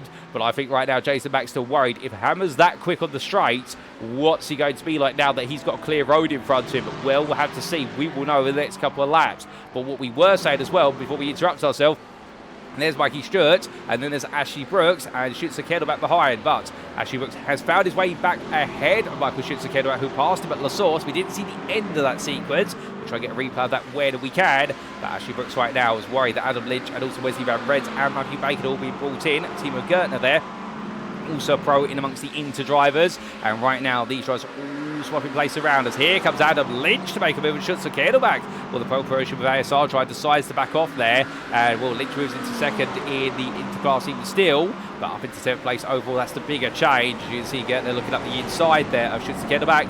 Is he going to go for the move? He tries it, but it's a late run on it. It's not going to work out there, so they'll make the way towards the time line. But on to lap number 9 they go. And Gertner makes a move now, and in fact, getting a better run coming off the bus stop chicane. The second part of it, the world-renowned motorsport driver absolutely burying the throttle. Schulze-Kerlbach tries to go round the outside in turn, and in the end, who's going to get the better run? Well, it's oversteer there for Gertner, but he will be ahead by a sliver as they now get the way towards Aruja Radio. And you can see everyone else queuing up behind here. We'll get the spectator seats lined up. 2 wide they go. Surely they're not going to do it. No, they won't. And you can see that Schulze-Kerlbach backing off, and well, as he now pounds his way over the hill, well, the upside is he will pick up the toe here. And you can see that speed building so quickly, in fact. That speedometer there struggling to keep up, pushing the best part now of about 150, 160, as he now makes his way up to 167 miles an hour before he goes onto the brakes. But look who comes around the outside of him. That's a surprise stage left entry there for Wesley Van Rens, and Van Rens literally comes out of left field and says, don't mind if I do. And in the end, oh, there's some contact, and it's going to see Van Rens go to the barrier there. Innocent contact from Schulze-Kerlbach, just a tiny touch to the rear right quarter of Wesley Van Rens' car, and was looking to be a heroic move has ended up being a devil's detail dive to the barrier. And now here comes Max Wheeler looking down the outside, and well, Wheeler makes that move there, and he's not going to flinch at that. Moves into 5th place in the interclass. The Averso Fast Audi that started 8th place, the car's now up into 5th. He's making more progress here. As you can see Miller Boyd and Daniel Kovac now fighting behind as well. My goodness, this does not stop. But to be fair, we're not complaining. We are loving every moment of it. Although my vocal cords, I think, are going to break at this point. But as they make the way down towards turns 12 and 13. Well, right now, Kovac getting ahead there. But having to now push. But he goes a bit deep. And here comes Boyd looking from inside to outside. But in the end, Daniel Kovac just simply puts the car in the middle of the road and says, what are you going to do? And the answer, Miller Boyd, is silence there. There's no response. As meanwhile, Matthew Bacon and Steve Hobbs queue up behind. Bacon slips a bit further back in this group in a recent history, but right now it is constantly chop and change, and it's taking action every step of the way. Meanwhile, in the club lead, we do see it's Jordan Maymar who holds on to lead, still ahead of Ryan Abbots and Ben Knowles. Of course, there was that huge incident. In fact, Jordan Butler's already almost onto the back of this once again after his big brush with the Blanchimont barrier. We're coming out to turn 14 to 15. You see Ryan Clark, Daniel Pace and Jim Fox, because we have really got a lively race here for the club class. And we showed those class standings here, something we haven't shown you so far. And after 20 minutes of racing, we'll look at the club top 7, separated by a grand total of 6 seconds, if that. That is excruciatingly tight. The same could be said for the top 4 of Pro as well. No more than 1.5 seconds separating Philip Hammond, Jason Baxter, Harvey Wheeler and Adam Watson. Remembering, of course, Watson with that drive-through, he is essentially the best part of around about 30 seconds behind them in the proceedings to time at some point in this race. But right now, you can't deny it is so close between them all. Inter's a little bit more spread out in the field, although to be fair, your leaders of Brooks and Lynch only 1.2 seconds apart, and then Tom Cordier for 4 seconds behind. He may yet get a bit inventive in this race, but meanwhile, as we do see Tom Cordier, Casper Rotner looking to swap places. Well, it'll be for oval position only, and in fact, Michael Schütze-Kedel back there getting involved. So I think Rotner had a slowdown penalty there from track limits over Rouge and Radion, and Cordier and Schütze-Kedel back both making the way past. And of course, a slowdown there has to be served on the Kemmel Straight. You lose more than the 1.5 seconds you have to give back. You lose about 3 seconds in totality. Jeffrey Damon, we talked about him a little bit earlier on. He trying to make a move down Casper Rotner and trying to make that move stick for 12th place in the pro class. For right now, the Dutchman here having to be a little bit more patient as he makes his way out the corner. Here he goes, a good run off for Ickx. Now, does he try it here in the Mercedes? From there, puts the car in the middle of the road. Damon, to be fair, pulled himself to the racing line immediately. I think that was the ball to try and send the signal to the old dudes in cars drive, which is, I don't want to make a move here. This is not the right place to do it. Towards the end of the race, perhaps it is a place to dive, but not right now when you're running so close with so many pro drives up the road in front of you. The last thing you want to do is go for a daring move that looks great on camera, and it could gain you 1 place, but it loses you times the other 4 or 5 that's up the road in front of you. And that's always a bit of a balancing act. We're coming back to club, and here's Jim Fox attacking Daniel Pays. They make the way through Paul and Ben, tried to look up the inside, didn't quite work out. Ryan Clark at the back of this group. Now, to be fair, Daniel Pays has found his way past Fox quite recently, and Jim Fox has found his way past Ryan Clark as well. So it's been a bit of a swap back and forth between all these drivers. In fact, I think Ryan Clark has been passed by both of them over the start of this lap. I think down the Kemmel Straight. Not quite sure if it was a slowdown or not, but something seems to have happened there. We have seen them continue to battle, however. They make the way through Stavelot 1 into Stavelot 2. And Ryan Clark right now having to just wait for his opportunity to try and come back. And 3 very different machines. The Ferrari ahead of the Porsche, followed by the BMW. As off camera, looking at my cockpit booth window, we have our first strategic stop here from one of our front runners in the class of Wesley Van Rens. He's just come in at the end of lap number 10. So is that a sign of things to come? We'll see, but he's definitely going for the undercut strategy here. It's a big gamble, but right now Ryan Clark nowhere near close enough to Jim Fox and Daniel Pays are trying on the attack. Fox looks one side to the other, and then Pays comes into the pit. So Pays wants out of this. Fox, meanwhile, is putting a lot of pressure on there, and Ryan Clark will just try to follow. So the pit window does formally open. We have lost, unfortunately, along the way in this race to Marge Becker-Fair, and we won't be seeing him in at the club class the remainder of the distance. He did retire quite early on into the race, as we've been informed, and meanwhile, Ryan Clark still trying to chase it. So some fortunes for some in clubs, some misfortunes for others, but to be fair, fortune will favour the brave. And right now, we look back to the front of the field, and well, Philip Hammer definitely took the lead early on in this race, or earlier on, I should say, only a couple laps ago, but right now he is not dropping back to Wheeler or Watson. But what is the plan here from Hammer? Is it that he's got a pace advantage and he's just deciding to lead this group, or is it the fact now that being at the head of the field, he's finally can't make the breakaway? If I had to guess, I would say what Philip Hammer has done here is essentially got into lead, knows he's got the straight line speed in that Porsche, given the way he set up the car to be safe on the straights, which will buy him the time, sending him going through the corners. The trio behind him, they can get as close as they want, but they won't be close enough to force the move unless they go for an absolutely Herculean dive. But if they do so, well, it'll look good at the broadcast, but understandably, it won't look good necessarily for strategy, particularly if they get it wrong. And I think that's what's happening here right now, is that Hammer is starting to control the narrative here, unlike at Bathurst, where it was Harvey Wheeler who controlled the narrative. That Hammer definitely seems to be exerting some control. As you can see, that gap is not closing under high-speed acceleration as they make the way through the bus chicane onto lap number 12. As they come out to the corner right now, well, of course, a lack of rear wheel on that car's not going to help him with the corner exit, but he's got the Porsche to help him with that. That's been Adam Watson watching further back fastest lap of the race, a 2-minute 15.420. Well, he's definitely 420 blazing that lap as he makes his way on out. And right now, the 188 driver here just staying with the group and just seeing what he can do to give himself the best possible strategy towards the end of the race. Tonight, he has to make 2 visits to the pit lane. One of them, the car can't be touched. But as he heads onwards, well, ladies and gents, we've definitely had plenty of exciting moments in this race so far. Well, the fact of the matter is we've yet to really get any replays of the big moments of this race. Are we going to be able to get some? The answer is yes, very quickly we will. Let's take a quick trip back in time and look at some of the big highlights, including what happened to Site Anti on lap 1. And this was back when we had sunnier skies. So Anti at the time battling hard in the lead in the top 5, and a bit of a touch there with Adam Watson, and also potentially the car of Harvey Wheeler, and it sent Site Anti round. So he dropped out of the interlead, and he was definitely licking his wounds after that. But then we also did have this for Robin Powney on lap number 2, and this was a bit of a huge instant as they all made their way into the braking zone for La Source. Oh, that explains it, and that was a very late moment of braking there for the old duty cars for Mustang, led to contact, and then Sunny the Field had to segue its way through, and unfortunately Joshua Pratt get caught up then. Oh my goodness, and that was Tom Wheeler being sent into the air by Ferrari that came right onto the back of him, and there was nothing that could be done then. This is what it looked like from aboard Tom Wheeler's perspective, and we'll hold on to your hats, ladies and gentlemen, for those who are nervous disposition. So, instant is about to come 3, 2, 1. He'll now get the call to say there's an instant. He won't be able to see it, however, until he comes through the corner, and then suddenly, right into the back in comes the Ferrari, and, well, unfortunately, Tom Wheeler carries on, but not without some significant damage to the car, and subsequently having to tow to the pit lane. We did have, of course, this big moment for Jordan Mamer and Jordan Butler, and now this was at Blanchimont. Now, what exactly happened? It was Butler in front there, and as he made his way through the corner, the car twitched loose and lost the rear. So both drivers having the same problem, the same twitchiness, but whereas Mamer could power through it in the end after lift off the throttle, whereas Butler to the outside wall of the circuit. So we had that happen. Then we did, of course, have what was a bit of a moment for John Harley. And this was on lap number 3, and, well, what exactly happened? Harley lost the rear of the car, and suddenly Butler took evasive action. Harley was still trying to get the car together there, and unfortunately, Gianluca Rospo just a casualty in the whole situation. And, well, that explains the story there, unfortunately, for all those drivers. And then we did have what was a bit of difficulty for James Conley on lap number 5, and this was Conley making his way through Blanchimont, and, well, as he made his way through the corner, and I do believe the rear just completely let him go. Unfortunate for him. And I think early on I did say he wasn't here today. Well, there's the proof that James Conley is here. I apologise for any confusion.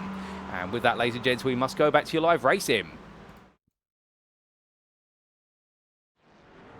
Now, of course, we've had plenty of exciting moments here today, and we would love to get more and more replays of them, but we've also got to be mindful of the fact we have got a race on, and a limitation we do have here is the fact we can't get the footage whilst we're in the replay moments. But meanwhile, we're not going to miss this. This is actually Kuttner attacking Tim Probert as the Send It Racing driver finds himself up against stiff competition here, and Kuttner right now on a mission for DWR with Sim Coach set up to a new team, and it's definitely injected new life into his racing. Too wide coming through Rivage right now. Probert's not backing off here, and what a defensive from Tim Probert. That is living up to his team name of Send It Racing, with no doubt about it. But Ashley Kuttner right now is not done yet. He looks once the inside of poor bed. It's not going to happen this time. He wants it back right now. This is in what is the personal state now, with the way they're battling so hard. And they've still got just over half the race to go. But there we saw Tim Probert pull off a successful defence going from Rivage in towards Expend. You don't see it often, but when you do, that is the talent of a driver on display. Kuttner as well had to be very respectful there. He could have in theory elbowed Tim Probert a little bit out going for Rivage corner, but he decided not to. He wants to gain places fairly and squarely. And well, in the end, Tim Probert making sure that wasn't going to happen. But great racing between the pair as we were Hayden Young, Mikey Schutt look on from behind.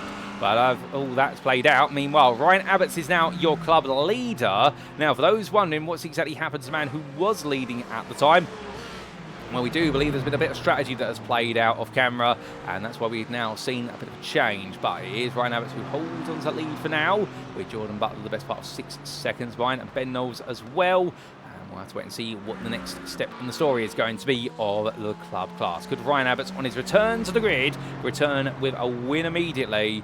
Well, so that would be a dream return, no doubt about it, but there's a long way to go still in this race. To wait and see what is to come. But as we do see Abbots make his way onwards, following after the car there of Anne Lever for UKSimRacing at Button. Well, right now the team noobish driver. There's nothing noobish about this. He's definitely looking to be an expert in what he's doing at the moment. Meanwhile, Tim Probert again under pressure from Ashley Coupland. It's part 2 of this battle indeed right now. I don't know how many more times they're going to go at it. Are they going to get to the number of Rocky Balboa movies? We will see. As right now this is going to be a bit of a boxing match between them as they cover down, metaphorically speaking. Probert holds his line. Coupland thinks about it but decides not to. I think there was definitely the temptation there, but decided, you know what, not quite worth it just yet. I need to be very close. I need to seal this move. I don't want it to become another 2-wide counter, because otherwise Hayden Young and Mikey Stewart will be there. You can see him in the rear of the picture, staying quite close. Into leader, there is Ashley Brooks. He makes way on through, and Adam Lynch is just behind. Right now, Brooks looking a bit safe to Lynch, at least at the moment, but it's 1.4 seconds. Is that really safe? Well, your answer is as good as mine, ladies and gents. When answer on the postcard, please. But I get the feeling that Brooks right now would like that gap to be doubled. He'd like it to be 3 seconds, and he's got a little bit more strategic flexibility on this race, rather than having to worry about the pressure that could come from behind. Because if Lynch has fuel saved enough, 1.5 seconds for your fuel saving is highly possible to make up in the pit lane. Indeed, that's why you save as much fuel. Normally the swing can be up to, for these 60-minute races, the best part of around about 3 seconds. And sometimes it can be as egregious as 5 seconds in the pit lane, but normally nowhere near as much, particularly at Spa-Francorchamps. But as Lynch makes his way on through, we're going to take a quick sip of water. And whilst we've taken a hydration break in the contact move, there's a mistake there. From Michael Schütze-Kehrlbach coming out to Stavelot 1, and Tom Cordy does not miss the opportunity there, squeeze away past the into third place, trying up into 13th place overall, and Schütze-Kehrlbach now has the threat of a Ford Mustang, and that is Casper Brotner. So he's a 1 Mustang past him, but this is a Pro Mustang that you want to keep behind him. As they come out of Blanchimont Ben, and look there, Jeffrey Damon in that Mercedes. He has been glued to the back, but here he comes. Damon goes in. They all go in. So that braking zone there, and in the end, oh, this contact. Jeffrey Damon comes in a little bit too hot, clips the rear Schütze-Kehrlbach's car, and as he tries to pull it away, well, Daniel Kovac just takes the escape route. Miller Boyd also avoids getting caught up there, and you could see what Jeffrey Damon was going for. And I don't think the World Ride Motorsport driver realised in the end he was going for a move on Casper Brotner, who in turn was going for a move on none other than Michael Schütze-Kehrlbach, and in the end he carried so much speed. I think both of the Mercedes and the Ford drivers, they both wanted to play the game of who was the latest of the late breakers, but in the end Jeffrey Damon discovered that to get his car stopped, he was going to need to clear himself over the bus stop chicane curb, and also briefly make a small tap to Schütze-Kehrlbach's car. I'm sure he'll apologise after the race. Indeed, no foul play meant there, but definitely a foul mode under braking for him. He gets himself back up to speed immediately, but what a moment there. That could have definitely been tears for many a driver, but they all managed to successfully get themselves recovered, and we're good on them for doing so. As meanwhile, for revenge this time, there's Ashley Coupland, and he's going to make the stick as the DWR Simcoach setup driver. And Tim Probert, as much as he'd like to defend it around the outside to inside again, this time doesn't work out. But a bit of a flash at the headlights there, I believe, for a drive further back. I think Hayden Young and Mikey Stewart going side by side again. And Young right now finding Stewart on the inside into put on Ben. Stewart this time decides, you know what, I'm going to go for the decisive move here. Perhaps it'll work out. But the Access Sport with Simcoach trying now look into the outside in towards the Flanders chicane. He's not done yet. But then Hayden Young's trying to say to him, yes, you are done. You don't need to keep trying to do this. But right now, Stewart is absolutely pushing hard. And remember, this is a little bit personal between these two because they are both drivers who fought for the Intercrown last season. Neither one of them could claim the Intercrown this season because they've both been moved to Pro. And therefore, right now, for Mikey Stewart, this is the Inter Plus Championship between these two. This is the rematch of Season 19 from Season 18. And that's when they're going for it. But they're loving it out there. We're loving it as well. And as they make their way in towards Blanchimont, And the 169 driver here absolutely glued to the back. And I think right now, neither one's going to care too much about where they finish. It's about who gets ahead of the other. But looks like the inside of Stewart. But again, there you can see that Hayden Young just holding his ground. And well, right now, both in the Ferrari as well. It really is the battle of two equal machines and two very well-matched drivers. And that is racing at its heart. When you've got two drivers this close, they're going for it. And the friends off circuit, but hugely rivals on circuit. Well, that's going to bring out the best racing in the both of them. And when it comes down to a difference of strategy today, we will see as Jeffrey Damon and Ashley Brooks both into the pit lane. And I think Brooks coming in there to try and give himself a bit more space on circuit, worried about the constant fighting he's having to put on with other drivers, and it might just be hurting him a little bit more in the long term, particularly in having to deal with Tim Probert. But understandably, it's one of those situations whereby he will know what's going to work out best for him. In fact, not Tim Probert there, that's Ash Koopman I'm thinking of, getting two Ashleys mixed up there. Meanwhile, as we do look to Robert Aston, Darren Sharples, we don't mix these two up. And Sharples in the black old dudes in cars car, trying to just gradually filter his way past Robin Aston. But of course, Aston will now tuck back in. This is the fight for 8th place on the road in the interclass. And will Aston get the overspeed here? We get a lovely run there coming out to Radion. Just going to see him go to the outside of the Kettle Straight immediately. He's trying to pin Sharples as much as possible to the inside. But if anything, Sharples is winning the tug of war there in who's going to have the most width of the road. Well, Sharples defending hard, but right into left they go. Look at the inside there. Robin Aston not going to work out, and Sharples will retain that place. Good defensive drive there from Darren Sharples. A bit firm, but to be fair, sometimes you have to be firm. As we can see, Robin Aston looking to the inside of the garage bend, but Sharples comes across in there, knowing he's got the entry line in, and under brake he's not going to be beaten. But great racing as they now make their way in towards X. As they come through, more pit stops played out, although we have had a tow to the pit lane for Jim Fox, so therefore his race now has come to an abrupt halt. We look back to Tobias Hutchinson, the Hexagon slow driver, and well, he's not been slow today, I can tell you that. He's currently running 5th in club. We do have some pit stops that have been made by club drivers that we do need to factor into the picture, so therefore not all the places are certain at the moment, ladies and gents, so that's why we're staying with your overall standings to keep an idea of who's pitted and who has not, and where everyone is running together. We can also show you how many pit stops have been made by drivers, and there we go as it comes up on your timing tower. And the highest placed driver who has pitted so far, Ashley Brooks. So the man who started second in the interclass. Right now he'll be hoping this is going to work out for him nicely, although to be fair, he has actually put himself out in a bit of traffic. Jack Barker in front of him, 9/10 up the road, then 1.5 seconds to Nathan Anstiers. How's this worked out? I think he's bought himself sufficient space to work with for now, and he'll be hoping that Barker is going to pit soon. And remember, we've only got 23.5 minutes to go, as we have got some more pits that's playing out. Hayden Young in, Mikey Stewart in, they're both in, the two Titans are pro. Well, right now the Syndicate Racing driver waiting to be released to save for Mikey Stewart. You see there, neither car for the Jacks at the moment. Fuel's going in the car first. And I suspect neither driver will change their tyres here. They want to get the strategic advantage on the on-track advantage. But as they do continue to play this out, and making the way at the pit lane, where it's going to be Hayden Young, gets back out ahead of Mikey Stewart. Neither driver changes the tyre. It's purely fuel that goes into the car, and Hayden Young in the end 5/10 quicker with the fuel gun, but not as quick with regards to pit entry and exit. So it all balances out, pretty much identical pit stop times.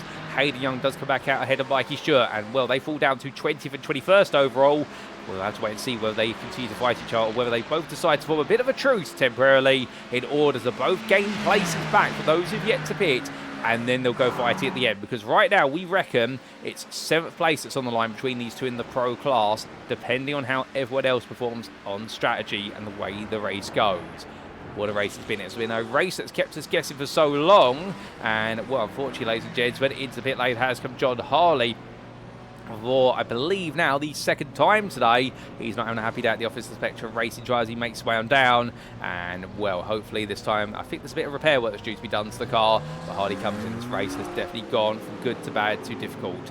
And the same can be said for Tom Wheeler, the club pole sitter, who got sent into the air at turn 1 on lap number 2, and well, not quite Romain Grosjean levels of air that he managed to get, if my memory serves me correctly. The airborne Formula 1 car that was normally used in the BBC's The Chain intro back in the late 2010s era of the Formula 1 broadcast, where he did get moved to Sky Sports, of course, and Channel 4. But right now, Tom Wheeler carried his way off Reverso Rapid as he makes his way on through the corners right now. The 333 driver, Stanley here, just trying to make the most out of a difficult day. But into the pit lane has come Philip Hammer from the lead of the pro class and overall. So he's the first to blink when it comes to pit stops of the pros. Interesting. Now, I would not have thought that. However, I wonder if the team have seen at pole position with ASR there is a space he can fit into. Oh, what on earth's happened there? Adam Lynch on the grass, and he rejoins. Dean Collins comes on through. Well, surely this is going to change the way now the interclass lead battle is going to play out. Is this going to play into the hands of Ashley Brooks, potentially? But Adam Lynch there, a completely unexpected trip on the grass. And as he makes his way down, a few engines being revved there in the pit lane, waiting to go. A bit noisy as well. But meanwhile, Adam Watson carries on. Chased after Harvey Wheeler and Jason Baxter, but where has Philip Hammer come out? And well, there's the proof as to why they did that. The pole position with ASR team. Hammer has come out in a completely clear track right now, as many are drivers now into the pit lane. It is pit stop season as you like, but Hammer right now may have picked the pit stop at the right time. He may come back in the lead and give himself a gap to Baxter and Wheeler. But meanwhile, as Ashley Brooks heads onwards, well, he is clear of Dean Collins, who's making his way out the pit lane now. And Ashley Brooks is your effective interleader. Martin Kenyon has yet to pit, but he will come up behind Ashley Brooks, given the fact he is not too far away. And will therefore, ladies and gentlemen, not too many more pit stops to be made. But Dean Collins now into second place in the interclass. Casper Rotten 1 second behind, and Tom Cordy, he has made his way. He's in fourth in Inter. We believe this is third. And Cordy will have gone from 10th to third on strategy over the race distance. There have been some instances as well, to be fair, that have helped him, particularly, for example, knocking the pole sitter Sight Ansley well down the order. But you cannot deny that Tom Cordy right now, I think when he sees that after the pit stops he will be third in Inter, if the team can tell him that, I think right now they may actually not tell him that until he gets out the car at the end, just for the simple reason they won't want to distract him. But meanwhile, as we've had a bit of a moment for a driver, I think Wesley Van Ren's being passed by several drivers. I think having to essentially put a bit of a slowdown penalty. Well, Max Wheeler and Robin Powner get ahead of him, so change of foot there. Forwards into drivers. Wheeler up into 7th of the class, Robin Powner up into 8th. We still do have that one pit stop of Martin Kenyon. Where does that bring him into the picture in amongst all these drivers? We will see. And 11 meanwhile fighting here with Jack Barker. So Barker, in fact, coming out in 14th place in Inter. It's not quite worked out the progression the way he wanted it to, but he has passed Lever in the process, or at least held him off.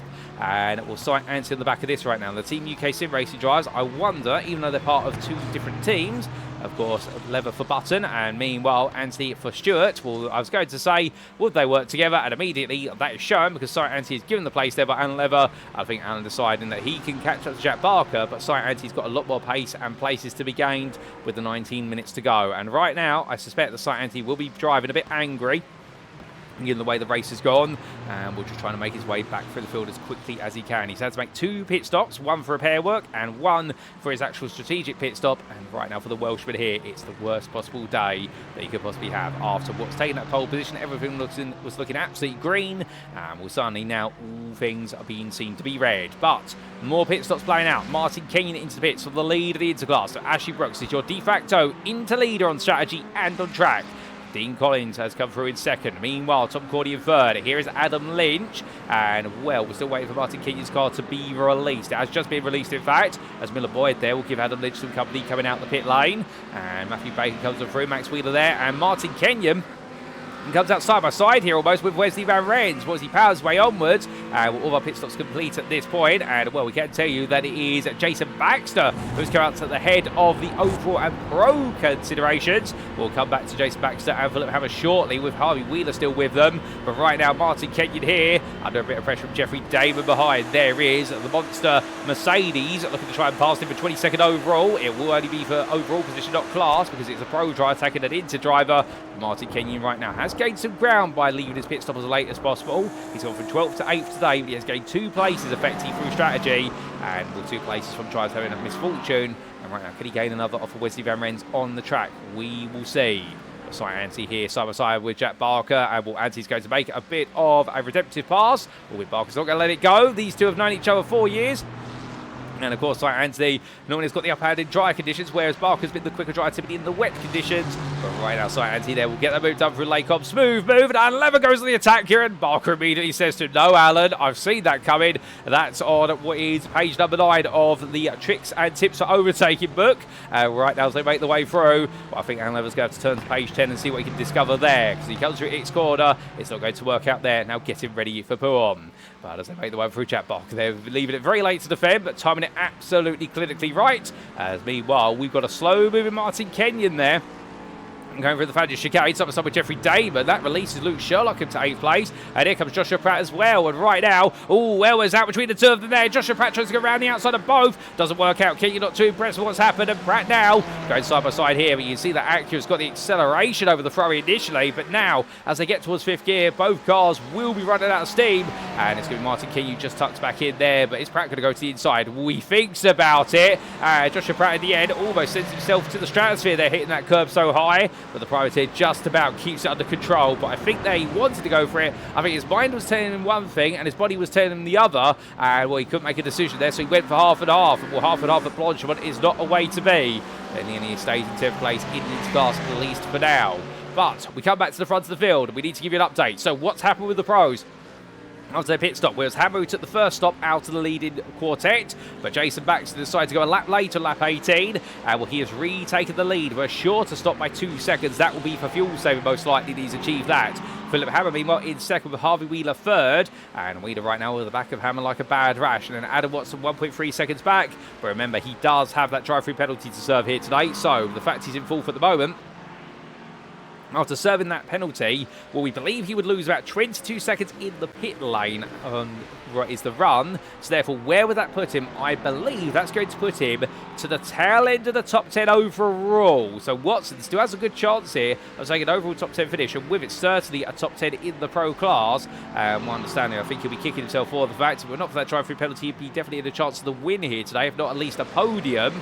And well, I'm going to say it's the way it's gone, but if we're no Adam, he will definitely bounce back even stronger in our next round at VIR. He is one of those drivers whereby if he's not had a good day, he comes back even stronger in the next round, but he's got plenty of positives to take from today, and right now he just needs to make sure he manages this race successfully to conclusion and keeps the pace together. Meanwhile, Tom Cordy, Casper Otten, these two Ford Mustangs side by side again. They're two different classes, but to be fair, they're both putting on the master class of fighters. Casper Otten flashes his headlight there to say, come on Tom, let me go. I don't need to fight you, you don't need to fight me. But for the thing is for Tom Cordy, yes, he's got the absolute hulk of the US naval vessel, sorry, the Ford Mustang behind there of Casper Brotner, but then he has got the British Navy's own Matthew Bacon in the form of his McLaren coming up behind. Right now, if you could say that the Ford Mustang, in terms of its size, was a bit of a battleship, or in terms of that looks, well, you would say, meanwhile, that Matthew Baker's McLaren be more of a destroyer, albeit hopefully not a destroyer of races, but he may be destroying some hearts of Phoenix Racing if he's able to steal that 4th place off him. But into the brakes they go, and as they do, too wide here, well, right now it's going to be a move there. Casper gets them through, and well, it's just about going to work out as Tom Cordy's made to go a bit deep, and he's still on the inside here as they come through. And well, 4th place there in the class, we should say, for Tom Cordy right now, under threat from Matthew Baker behind, but he's got to try and uncouple himself with Casper Brotner here, who wants to try and take on what will be Miller Boyd just at the road for 11th in pro, but neither one wants to give in right now. And well, the two of them fighting so hard here. Casper Brotner squeezes Cordy a little bit to the wall as they come through the curve, and then you can see Matthew Baker looking for the move. Here he goes, and the worst racing team ever driver is going to be one of the best racing moves ever. Almost, he didn't quite get it to work out, and as he pounds his way onwards, well, right now, is he going to get the overspeed here? He's got Daniel Cavac only a 10th behind as well. He's going to go defensive versus Cavac here as they come down towards that braking zone. There you can see, and in fact, Cavac is going to get on the inside here of Bacon, goes to the move.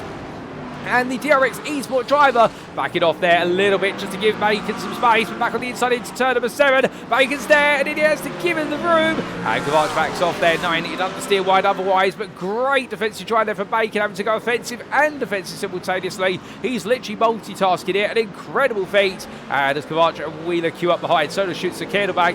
This is a very tight middle field right now, and you can imagine you don't want to be a part of it. As hold up, that is Tom Wheeler called over the grass now. I think that's because of the blue flag more than anything, unless he's made a mistake coming through X-Bed. We haven't quite caught that, but Wheeler right now will rejoin, hopefully behind him. I think he was just taking evasive action there to make sure he did not get in the way. But meanwhile, we come back to the front of the field.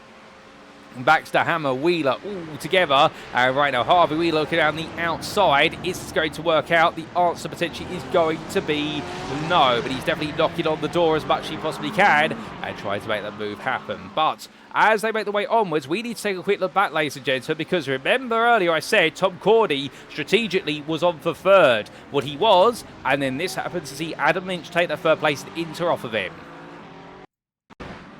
And this was coming out the pit lane, essentially. And it was Tom Cordy, who was at the time making his way through the opening corner. But where was Adam Leach in all of this? And there was Adam Leach. So it was, in the end, Tom Cordy being able to make his way past. But then Adam Leach made his way back through a little bit later on. This was on lap number 20. And this was Lynch looking for a move. But it was Brotner versus Cordy over the hill. And in the end, Tom Cordy had to back off there. And Adam Lynch simply said, OK, well, I'll take one. I'll take two then. Thank you very much. Because they made the way onwards. We also saw the Ferrari there, Miller Boyd, trying to get involved.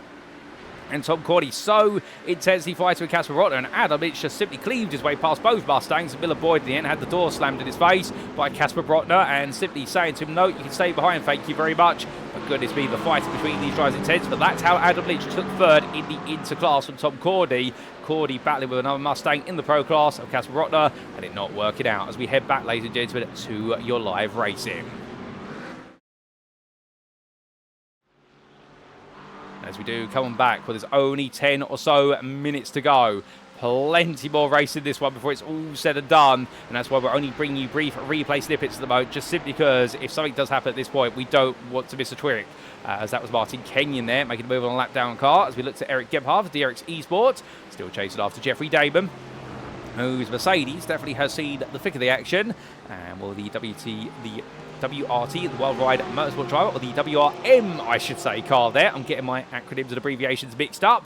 Indeed, well, as we do see the DRX Esport car, we can't mistake this one. Very notable livery and also acronym. But right now, we can see the Hungarian driver having the pressure of trying to chase Jeffrey Damon for 16th place in the pro class, 26th overall, with Robin Aston and Darren Sharples behind. But when everything is said and done in club, meanwhile, Daniel Pays is the class leader at the moment. So we thought Ryan Abbott was definitely on course for the podium. We weren't quite sure who the leader was going to be, but it is Daniel Pays, who's made it work out strategically again here today. Well, right now he is leading in the class by the best part of 10 seconds ahead of Ryan Abbott, who you can see will appear in the picture very shortly. There he is in the very distant rear view, because there's Nathan Anstis, and then there will be Ryan Abbott with Jordan Butler a further 6 seconds behind or thereabouts. But all these drivers right now are putting on an absolutely brilliant display as they continue to fight onwards. But meanwhile, we come back to the front, because here's Hammer versus Baxter. Well, it was Wheeler putting the pressure on Hammer earlier on, but now could we have a change of overall lead? And with it, the pro lead, because Baxter on the inside. Philip Hammer gradually passed his way, and when that side draft there as well, gained a little bit of an overspeed, but into Lake On they go. They've been like this in the past, but Hammer now inside to outside to inside again. Now back to the outside as they roll the way through the corners, and we're getting ready for that braking zone for Ravage. And will Baxter back off here? Surely not. He's got to push the tempo as Harvey Wheeler looks to the inside, but in the end, Hammer's going to beat Baxter into the braking zone.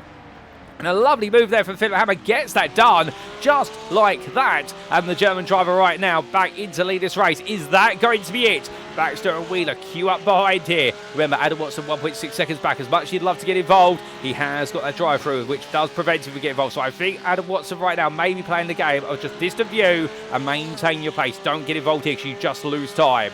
And with a smart driver from Adam Watson immediately going into plan B mode as they make the way in towards the Fadger chicane. The Hammer takes his lead back at least for now. But is that the last we'll see of the exchange?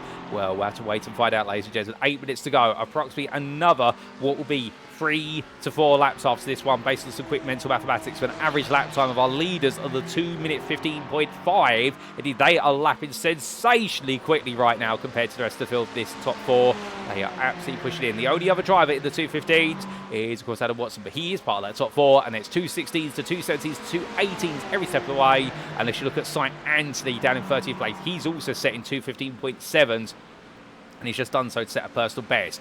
But as our top 3 come down, well, is Harvey Wheeler here going to look for a move? He is. So he's not going to wait here. He's not going to let Jason Baxter dictate the way it's going to go versus Hammer. Harvey Wheeler here, I think, feels as though he's got the pace to now attack versus Baxter. He wants that second place. He wants to launch pad himself into the lead if he can. But the problem is right now, if Baxter sees this and Baxter's worried about potentially losing in second place, then he might start to put up a bit more of a defensive wall, and that would enable Hammer just to gradually creep away. Well, it's going to be definitely difficult here for all these drivers, but look at the speed that Hammer's taken there on the run up towards Rouge and Radion. That is a gap he's comfortably opening, and up the hill they go for what will be the 24th time of asking. Right now, Philip Hammer is going to hold a gap of 4 attempts, but Baxter is closing little by little. as we ride aboard with Harvey Wheeler, but they're all following the draft here. It really is the case of sniff the slipstream as they get ready down towards the braking zone of Lake Ob. But this time, Hammer's safe there. 3 attempts, so it's going to be made up in the corners from Baxter if he wants to get into an attacking position. But Harvey Wheeler's waiting to paint as they come out of and turn number 7, and is he going to paint a masterpiece here, or is he not? Well, not this time. Indeed, he's just getting himself ready. It's a brush with a potential move, but it's not quite a master stroke as he makes way out to turn number 8 in towards 9. It expend again, but Wheeler right now looking increasingly aggressive. I think Baxter's got to look more rearwards rather than forwards as they head up towards Pouhon. Coming on down the hill, we look back to your overall positions in the timing tower. And, well, what else has happened out there? We have had a bit more change. Kasper Rotner and Daniel Kovac swapping place again. But here we can see as Kovac comes on through. In fact, Rotner having to lift off there. He's got a slowdown penalty. Bacon comes on through. So does Max Wheeler. Matthew Bacon and Max Wheeler fighting for 5th place now in the interclass. With Tom Cordy a bit far away. In fact, Cordy's only a second up the road, but here comes Max Wheeler. He's going to go for a Bacon, goes up the inside, and it's a deft, and it's a daring move. And the Audi moves back into the top 5 of the interclass, but can he hold on versus Bacon in that McLaren? We will see. Kasper Rotner, Michael shoots the kettle back behind them, and well, shoots the kettle back right now. He's probably thinking to himself, how did I end up falling this far back? And the answer is, well, it's just been he's been in trying to battle with Kasper Rotner for so long, and Daniel Kovac, but Kovac now clear at the pair of them. And he may feel quite safe there to the very end. Also an update on the Hayden Young versus Mikey Stewart battle. Mikey Stewart has gained the upper hand in that. And well, as a result now, for Mikey Stewart, all things are looking green. But as he holds on to 6th place in pro off camera, we look at this long line of cars here being led by Daniel Kovac from 16th through to 21st place. And that is Kovac, Wheeler, Bacon, Rotner, shoots the kettle back, Van Rens, and Luke Sherlock is 5 seconds away. He'd love to get involved in this if he can, but Max Wheeler's not done yet as the Audi screams its V10 onto the back here of Daniel Kovac. That's not going to work out for now. Looking one way and then the other to Blanchimond, but not close enough to make a move. As we have seen Michael Schütze get past just behind Kasper Rotner coming out of Stavelot 2. Into the braking zone then, and Wheeler goes deep on the brakes. All of them do. Kasper Rotner gets very tight. He has to stop the car there on the apex pretty much. I think in the end, getting so close to the inside of the corner, shoots the kid back on the outside, and Kasper Rotner had to be a bit more respectful there to make sure they didn't make contact. Well, how about that? But meanwhile, under braking in towards turn number 1, there is Daniel Kovac being passed back by Matthew Bacon. So Bacon's not out of this. Max Wheeler's come through as well. So right now, the Interdrive's really turned up the heat and the pace right at the very end. As they make the way onto this 25th lap for the 25th run of Rouge into Ardennes. Well, Kovac on the back of Bacon. Bacon not close enough here to Wheeler, so therefore I think it's going to be the 142 driver who tries to take an overall position back rather than into class place change. 2 attempts in the gap as they make the way onwards. Will there be any change this time? Well, we'll have to see here. They come down towards the braking zone for Lake Om, and the answer is going to be no. They stay as they were. But with that, we look back to your club class for a brief moment. And the club class right now, all 11 running drivers are together in terms of the timing tower. However, they are not together when it comes to how close they are on circuit. Daniel Pace leads by 8 seconds over Ryan Abbott's, and it's a further 3.5 seconds to the gradually closing Jordan Butler. That's your top 3 with Ryan Clark and Gianluca Rospo completed the top 5, although he has James Connolly hot on his heels. Could we see Connolly potentially spoil the party of the top 5 for the Italian of Rospo? Well, 3 minutes to go. So they've got this lap plus 1 more. And, well, of course, at the end of this lap, we will be expecting Adam Watson to come in for his drive-through penalty in pro. So we'll keep our eyes out for that as well. But Gianluca Rospo has that threat of Connolly. And Connolly inches his way forward little by little. Having started in 3rd place of the club class today, he would like to make his way back into the top 5 at least, but it won't be the podium. As meanwhile, Watson into the pit lane. There he is. So our top 4 becomes a top 3 overall. And they go on to what will be, well, given the time remaining here, will we see 27 laps? We are just going to double check in with race control here, ladies and gents, and see whether we will get the extra lap. Yes, we will. So, in fact, we're not on the final lap. We've got 2 to go for our leaders. And those further down have got 3 to go. So Watson's decided to come in 2 laps before the end. I think he's seen a window in which he can come out into and give himself a clear bit of track to work with.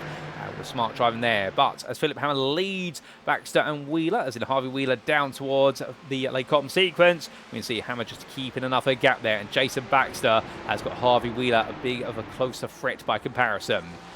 As we do leave the B for now, we look to Robin Aston and Cy Antu with Jeffrey Damon also at the front. And Robin Aston out the inside for 5M Racing in his Porsche. Damon tries to go as late as possible for Wild Ride Motorsport, and Sight Anti having to be the patient player in this. It's not going to work out.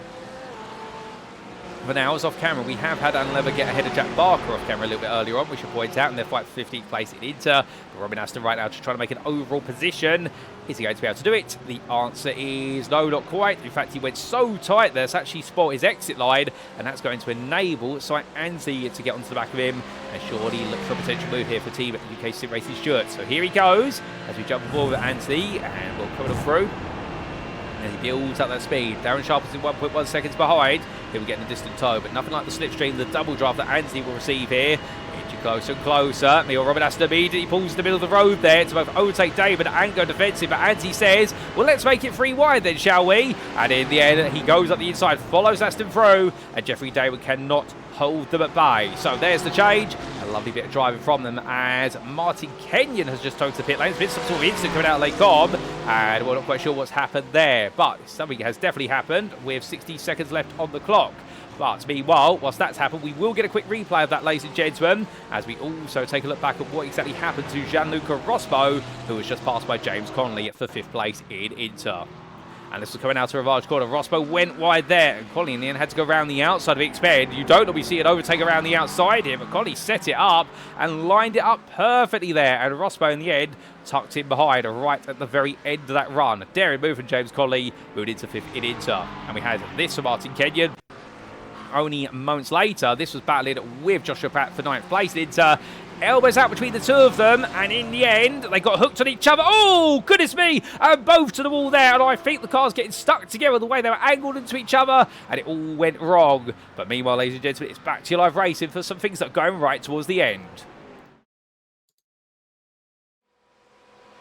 As we do come back, we are right at the end now. The clock says 0, and well, with it, of course, we are on to lap 27, the 27 we're going to get. And here are your top 3. It is still Hammer ahead of Baxter, followed by Harvey Wheeler. And right now, with the clock saying 0, they've got no more time other than the final, what is 3 miles for these 3 drivers to see who is going to finish where on this overall and pro podium. We're going to stay with them now to the end, ladies and gents, as best as we possibly can. We've had so much action up and down the field, but it's only right we stay with the overall group. They're this close, and it could take one mistake to suddenly see it all change. We're on a ball with Harvey Wheeler for a Verso Rapid then. And you can see Jason Baxter just a little bit wider out to put on Ben. But to be fair, small mistakes like that, they are not going to cut it here if Wheeler wants to make a move. The youngster is going to need to try and find some space alongside. Where can he go for it? Well, the only thing he can really do is get a really good run coming out of Curve Paul Ferrier and then go for it under braking in towards the bus stop chicane right at the end. Of course, Jason Baxter will want to do the same versus Hammer, but that Porsche Hammer just has so much straight line speed in it, even with the draft of these Ferraris, and therefore it's not going to enable him to get close as Wheeler makes a small error there, taking a bit too much exit curb coming out of Curve Paul Ferrier, and right now this is looking safer for Hammer than it is for Baxter. As they bail their way down towards Blanchimont there for the final time, through the left-hander, all flat out as much as possible. Well, now it's only 2 corners and a short sprint to the finish line. Harvey Wheeler looks to the inside, it's not going to work out, looks to the outside instead. Philip Hammer right now just takes it nice and easy. Wheeler looking to the inside, it's not going to work, and so for Philip Hammer, as he comes to the line, the checker flag will wave, and it'll be Philip Hammer who takes his maiden win of the season ahead of Jason Baxter and Harvey Wheeler. What a top 3 in the end, separated by only 7/10 of a second at the finish line.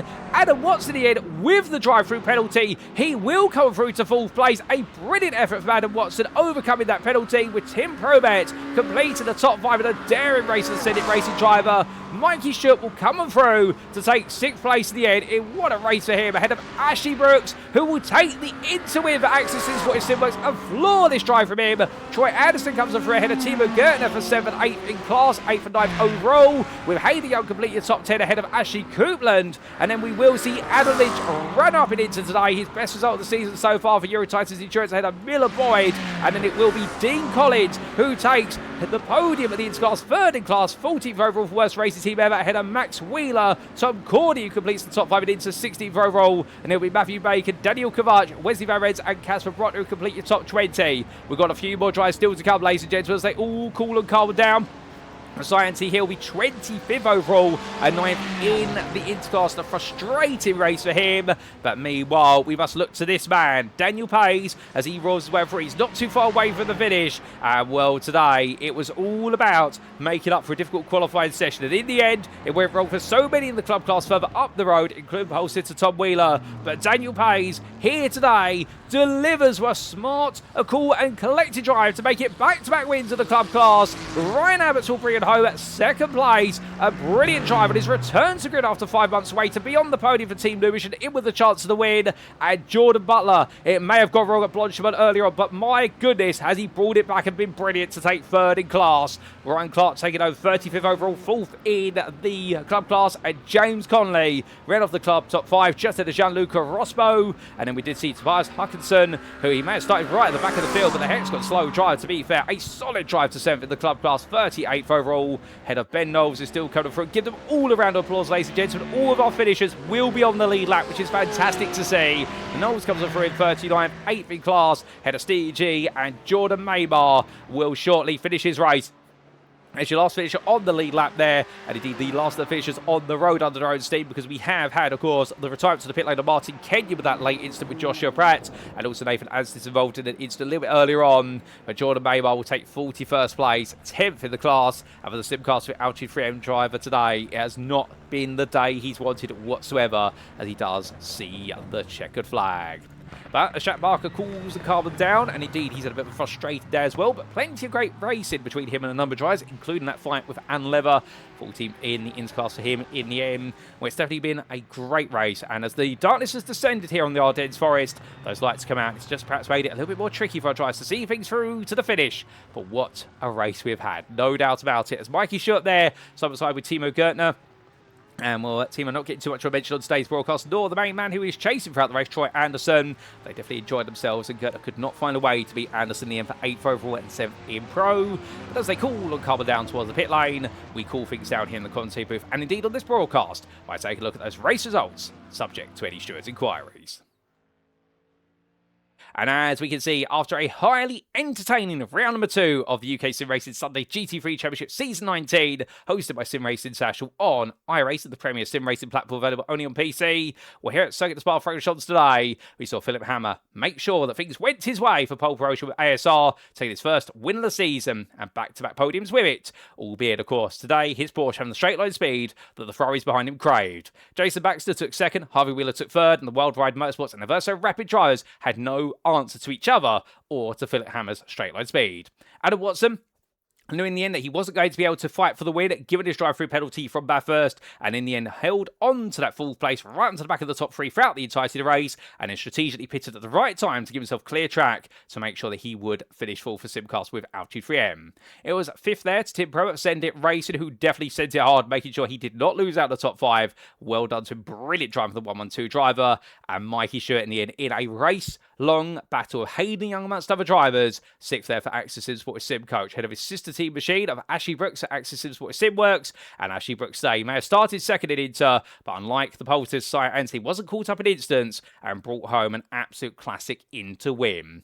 Troy Anderson for Worldwide Motorsports ahead of his teammate Timo Gertner there to complete what was a battle for 8th, and then Hayden Young in 10th place there for Send It Racing, and well, definitely went all in on the attack, but then had to go as much defensive as he did offensive, because right behind him was Ashley Coupland at the finish, and the DWR SimCoach Setups Drive best dressed in 11th. Adam Lynch, he was 2nd in the Interclass there for Eurotitle's Endurance, and if it were not for his excursion to the grass on the pit entry, as we understand it, he definitely could have had a good chance of winning today's race. But still, a 2nd, he'll be happy with that. And Miller Boyd there, 13th, splitting Lynch from the other man who finished on the Inter podium. Dean Collins there for worst racing team ever, 42. We'll say the 242 driver absolutely delivering a stellar performance to make sure he finished on the podium for the first time this season. Max Wheeler wasn't too far behind, only 2 seconds adrift at Verso Fast, passing Tom Cordy in the late stage of the race, with the Phoenix Racing driver finding his race entwined with Casper Brotner, who took 20th overall for Old Dudes and Cars Amnesia. But between the two companions there in their Ford Mustangs, there's Matthew Bacon, Daniel Kovac, and Wesley Van Rens. Outside that top 20, It was Luke Charlotte there, the privateer, ahead of Michael Schützer-Kedelbach, with the pole promotion with ASR driver being frustrated for so long over the race distance and finding he was forced down the order rather than allowed to move up the order. Steve Hobbs, 23rd there for worst racing team ever, ahead of Eric Gebhard, with Sight and Steve recovering to 25th after being sent to the back of the field through the opening corners. Robin Aston, 26th ahead of Jeffrey Damon, with Darren Sharples, Robin Powney and Alan Lever completing your top 30. It was Jack Barker 31st, giving way then to the club finishers. Daniel Pays taking 2 club wins in a row, but here for old Dudes and Cars Amnesia today. He definitely had the stars aligned when it came to misfortune for some of his rivals, including pole sitter Tom Wheeler, but also in the end did not make mistakes as others did, and that's what enabled him to make it a second win on the bounce. Behind the Portuguese, it was Team Lubish's Ryan Abbott returning to the grid, and a great return for second place in the club class, 33rd overall, and Jordan Butler completed that podium for Spectre Racing SimWorks UK with a brilliant drive and recovery to 34th overall. Ryan Clark, his teammate, was 6 seconds behind, and James Conley completed the top 5 in club there for Team UKSimRacing Hill. And then we did see a top 40 completed by Gianluca Rosbo, Tobias Hackinson, Ben Knowles, and Steve G. Outside that top 40, it was 41st for Jordan Maymar, the last finisher on the lead lap, and then finishing a lap down as classified, Joshua Pratt, Martin Kenyon and Jim Vox. 3 laps down, Tom Wheeler. 5 laps down, Nathan Asdis. And then we did see non-finishers as classified for John Harley, Steve Hughes and Tamar Beccafe. We then come to your individual class finishing positions because this is where the points are made and paid, of course. And in pro, Philip Hammer, a first win on the board after the run-up spot at Bathurst. And well, now, is this the start of the floodgates opening for him? We'll have to see. Jason Baxter, once again, just missing out on the win, but to be fair to Baxter, putting together an absolutely brilliant drive and went from 3rd at Bathurst to 2nd today. So surely, if the maths is right, next time out at VIR, the win will be his on the night. But behind the Wild Ride Motorsports driver, Harvey Wheeler for Versa Rapid won't be too upset about finishing 3rd because it's a long season ahead for the defending champion after the win at Bathurst. And knowing today he was right in the hunt for the win, he's got to take the positives from it. Adam Watson, we are sure to see plenty more from him as the season goes on. Here today, prevented from being part of the podium and in the battle for the win due to a drive-through penalty, but nothing can be taken from the fact he definitely drove brilliantly to make sure the drive-through penalty did not spoil his chances of finishing 4th, the best he could achieve. Then we did see by the Simcast for Altitude 3M try, it was Tim Probert for Send It Racing and round off that top 5 with Mikey Stewart, Troy Anderson, Timo Gertner, Hayden Young and Ashley Koopman completing the top 10, and the DWR with SimCoach setup strives was 10 seconds clear of Miller Boyd, who then somehow the American found his way to dodge, weave and wind his way past the likes of Daniel Kovac and also Casper Brotner and Michael Schützer-Kedelbach to be best the rest of Send It Racing Bulls. The Derek's Esport driver Daniel Kovac in the end made the moves late on to take that 12th place ahead of Casper Brotner and Michael Schützer-Kedelbach. And then we did see Steve Hobbs, Eric Gebhard and Jeffrey Damon complete the finishers on the road at least, and it was 5 laps down but classified as finish for Nathan Anstis for Team UKSimRacing Hill. Then to the interclass we go. In the second tier of our classes, we do see Ashley Brooks taking that maiden win of the season for Access Sport with SimWorks. Indeed, making sure everything fit together very nicely. Although Adam Lynch will be asking himself the question, if it were not for what happened just before he pitted, what could it have been for the Euro Titans endurance driver who takes his best result of the season, no doubt? But, of course, there's always another place to be taken. Dean Collins as well will be absolutely ecstatic to get out the car and finish 3rd for worst racing team ever. And 2 seconds ahead of Max Wheeler for Verso Fast, who really came alive in the second stint and fought hard to get into 4th, but was too far behind the podium when it mattered most. Tom Cordy was only 4 tenths wide at the end, the Phoenix Racing driver, who had a very entertaining race to take that 5th place, only half a second ahead of Matthew Bacon at the finish. And then we did see in 7th Wesley Van Rens ahead of Luke Sherlock, with Sight Anti recovering to 9th place at the back of the field. And Robin Aston just behind the pole sitter of the race, taking 10th there for 5M-Racing. 2 seconds adrift to him, it was Darren Sharples ahead of Robin Pownier. And what a difficult day it's been today for the worst racing team ever driver. Indeed, after the absolute enthusiasm carried away from Bathurst after that win was today. This has definitely dampened his enthusiasm, but I'm sure he'll be bouncing back at VIR. Alan Lever getting the upper end of Jack Barker right towards the end of the race for 13th, and behind the made-for racing driver Barker, it was Joshua Pratt a lap down the privateer, but ahead of Martin Kenyon with that late instant between the two of them, as Steve Hughes, a non-finisher, the sole non-finisher for the interclass. Then to the club class we come, the 3rd and final of our tiers of class, and as we can see, Daniel Page, your winner for Old Dudes and Cars Amnesia by 3.3 seconds ahead of Ryan Abbott. The team noobish driver in the end may not have won today, but definitely will have won in his heart, because he'll know that after a 5-month break to return to being on the podium, given how the day started, he'll be absolutely ecstatic about that. But of course, Daniel Page making it 2 out of 2 in the end, but he needed to make sure he kept it cool where others were not able to keep their cool consistency, one of whom, Jordan Butler, who made that huge error for Blanchard at at the start of the race, but did very well to keep the car alive and running and also recover to third. The Inspector Racing SimWorks UK driver ahead of his teammate of Ryan Clark by 5 seconds, and Clark taking his best result of the season so far with that fourth place ahead of James Connolly. The Team UKSimRacing Hill driver round off the podium and just stealing away that fifth place from Gianluca Rospo with only a couple of laps to go. Rospo was sick for Dean Motorsport in a very solid drive despite that incident earlier on. It collected him along with John Harley. We also did see Tobias Hutchinson come through to 7th there for Hexagon Slow ahead of Ben Knowles, Steve G and Jordan Maymar.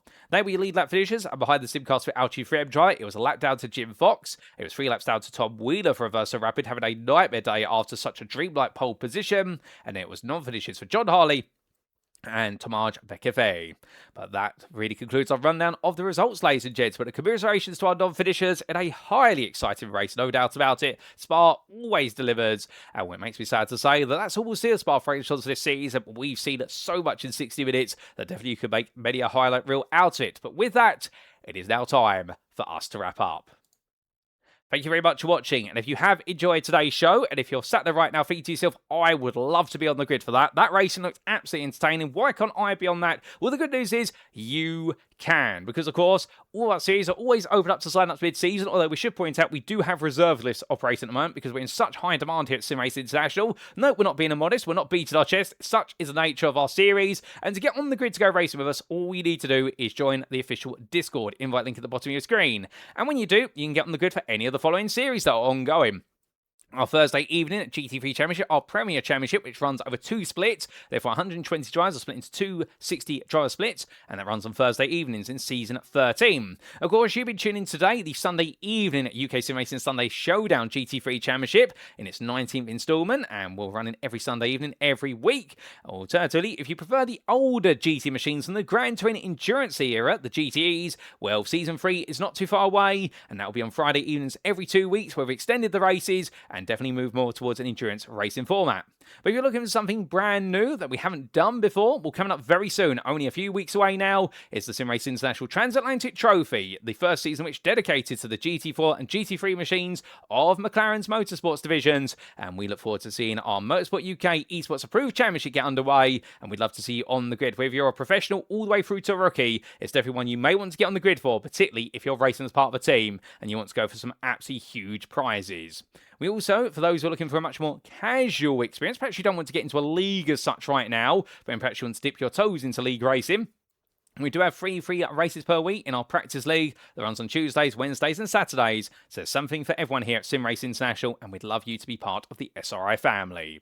We'd also like to take a moment to say a big thank you to our series and league sponsors, who do include Carmate, Modern Technology, and also the GP2 Group. And lastly, we'd like to say a big thank you to Motorsport UK's esports division for recognising us here at SimRacing International as a recommended community. We're very grateful for that recognition, and long may it continue throughout 2026 and beyond. But with that, ladies and gentlemen, we now turn our attentions to next time. And on Monday, the 20th of July, 2026, we'll be bringing you all the race in action as if it were live from the series tour to the Virginia International Raceway. The Lazarus of American motorsport will return to our calendar once again, and in the very picturesque countryside around the unincorporated community of Alton, we'll have to see what drivers can get up to on a circuit that definitely is all about mastering the corners, and overtaking will be challenging. But after 2 rounds of racing, well, in the pro class we have seen there has been a sharing of the spoils on the top step between Harvey Wheeler and also Philip Hammer, but also we have seen that Jason Baxter is not shy to get involved there as well, and Adam Watson has definitely announced himself in being part of the leading group. In the interclass, meanwhile, it's been a complete upturn today in the fact that all 3 drivers who finished on the podium at Bathurst did not finish on it today. And we've seen a new winner in the form of Ashley Brooks, and also joining there Adam Lynch and Dean Collins. So can anybody start to take control of the interclass in our 3rd round? And as for the club class, well, Daniel Pays definitely has made it 2 wins out of 2. And the optics would say that right now he is definitely looking to be a bit of a runaway driver. However, do keep in mind there's been so many flourishes of pace from drivers, they've all just got to try and keep it consistent if they want to find a way to upset the momentum that Daniel Pays has. But how will it all continue in round number 3? We'll come tune in a week's time as we continue the story of Season 19 of the UKSimRacing Sunday GT3 Championship here at SimRacing International. But until then, we've been SRI, and I've been your host and commentator, Paul Walsh. And until next time, remember to stay safe, stay well, stay smiling, and most importantly, as always, ladies and gentlemen, remember to stay on track. Good night.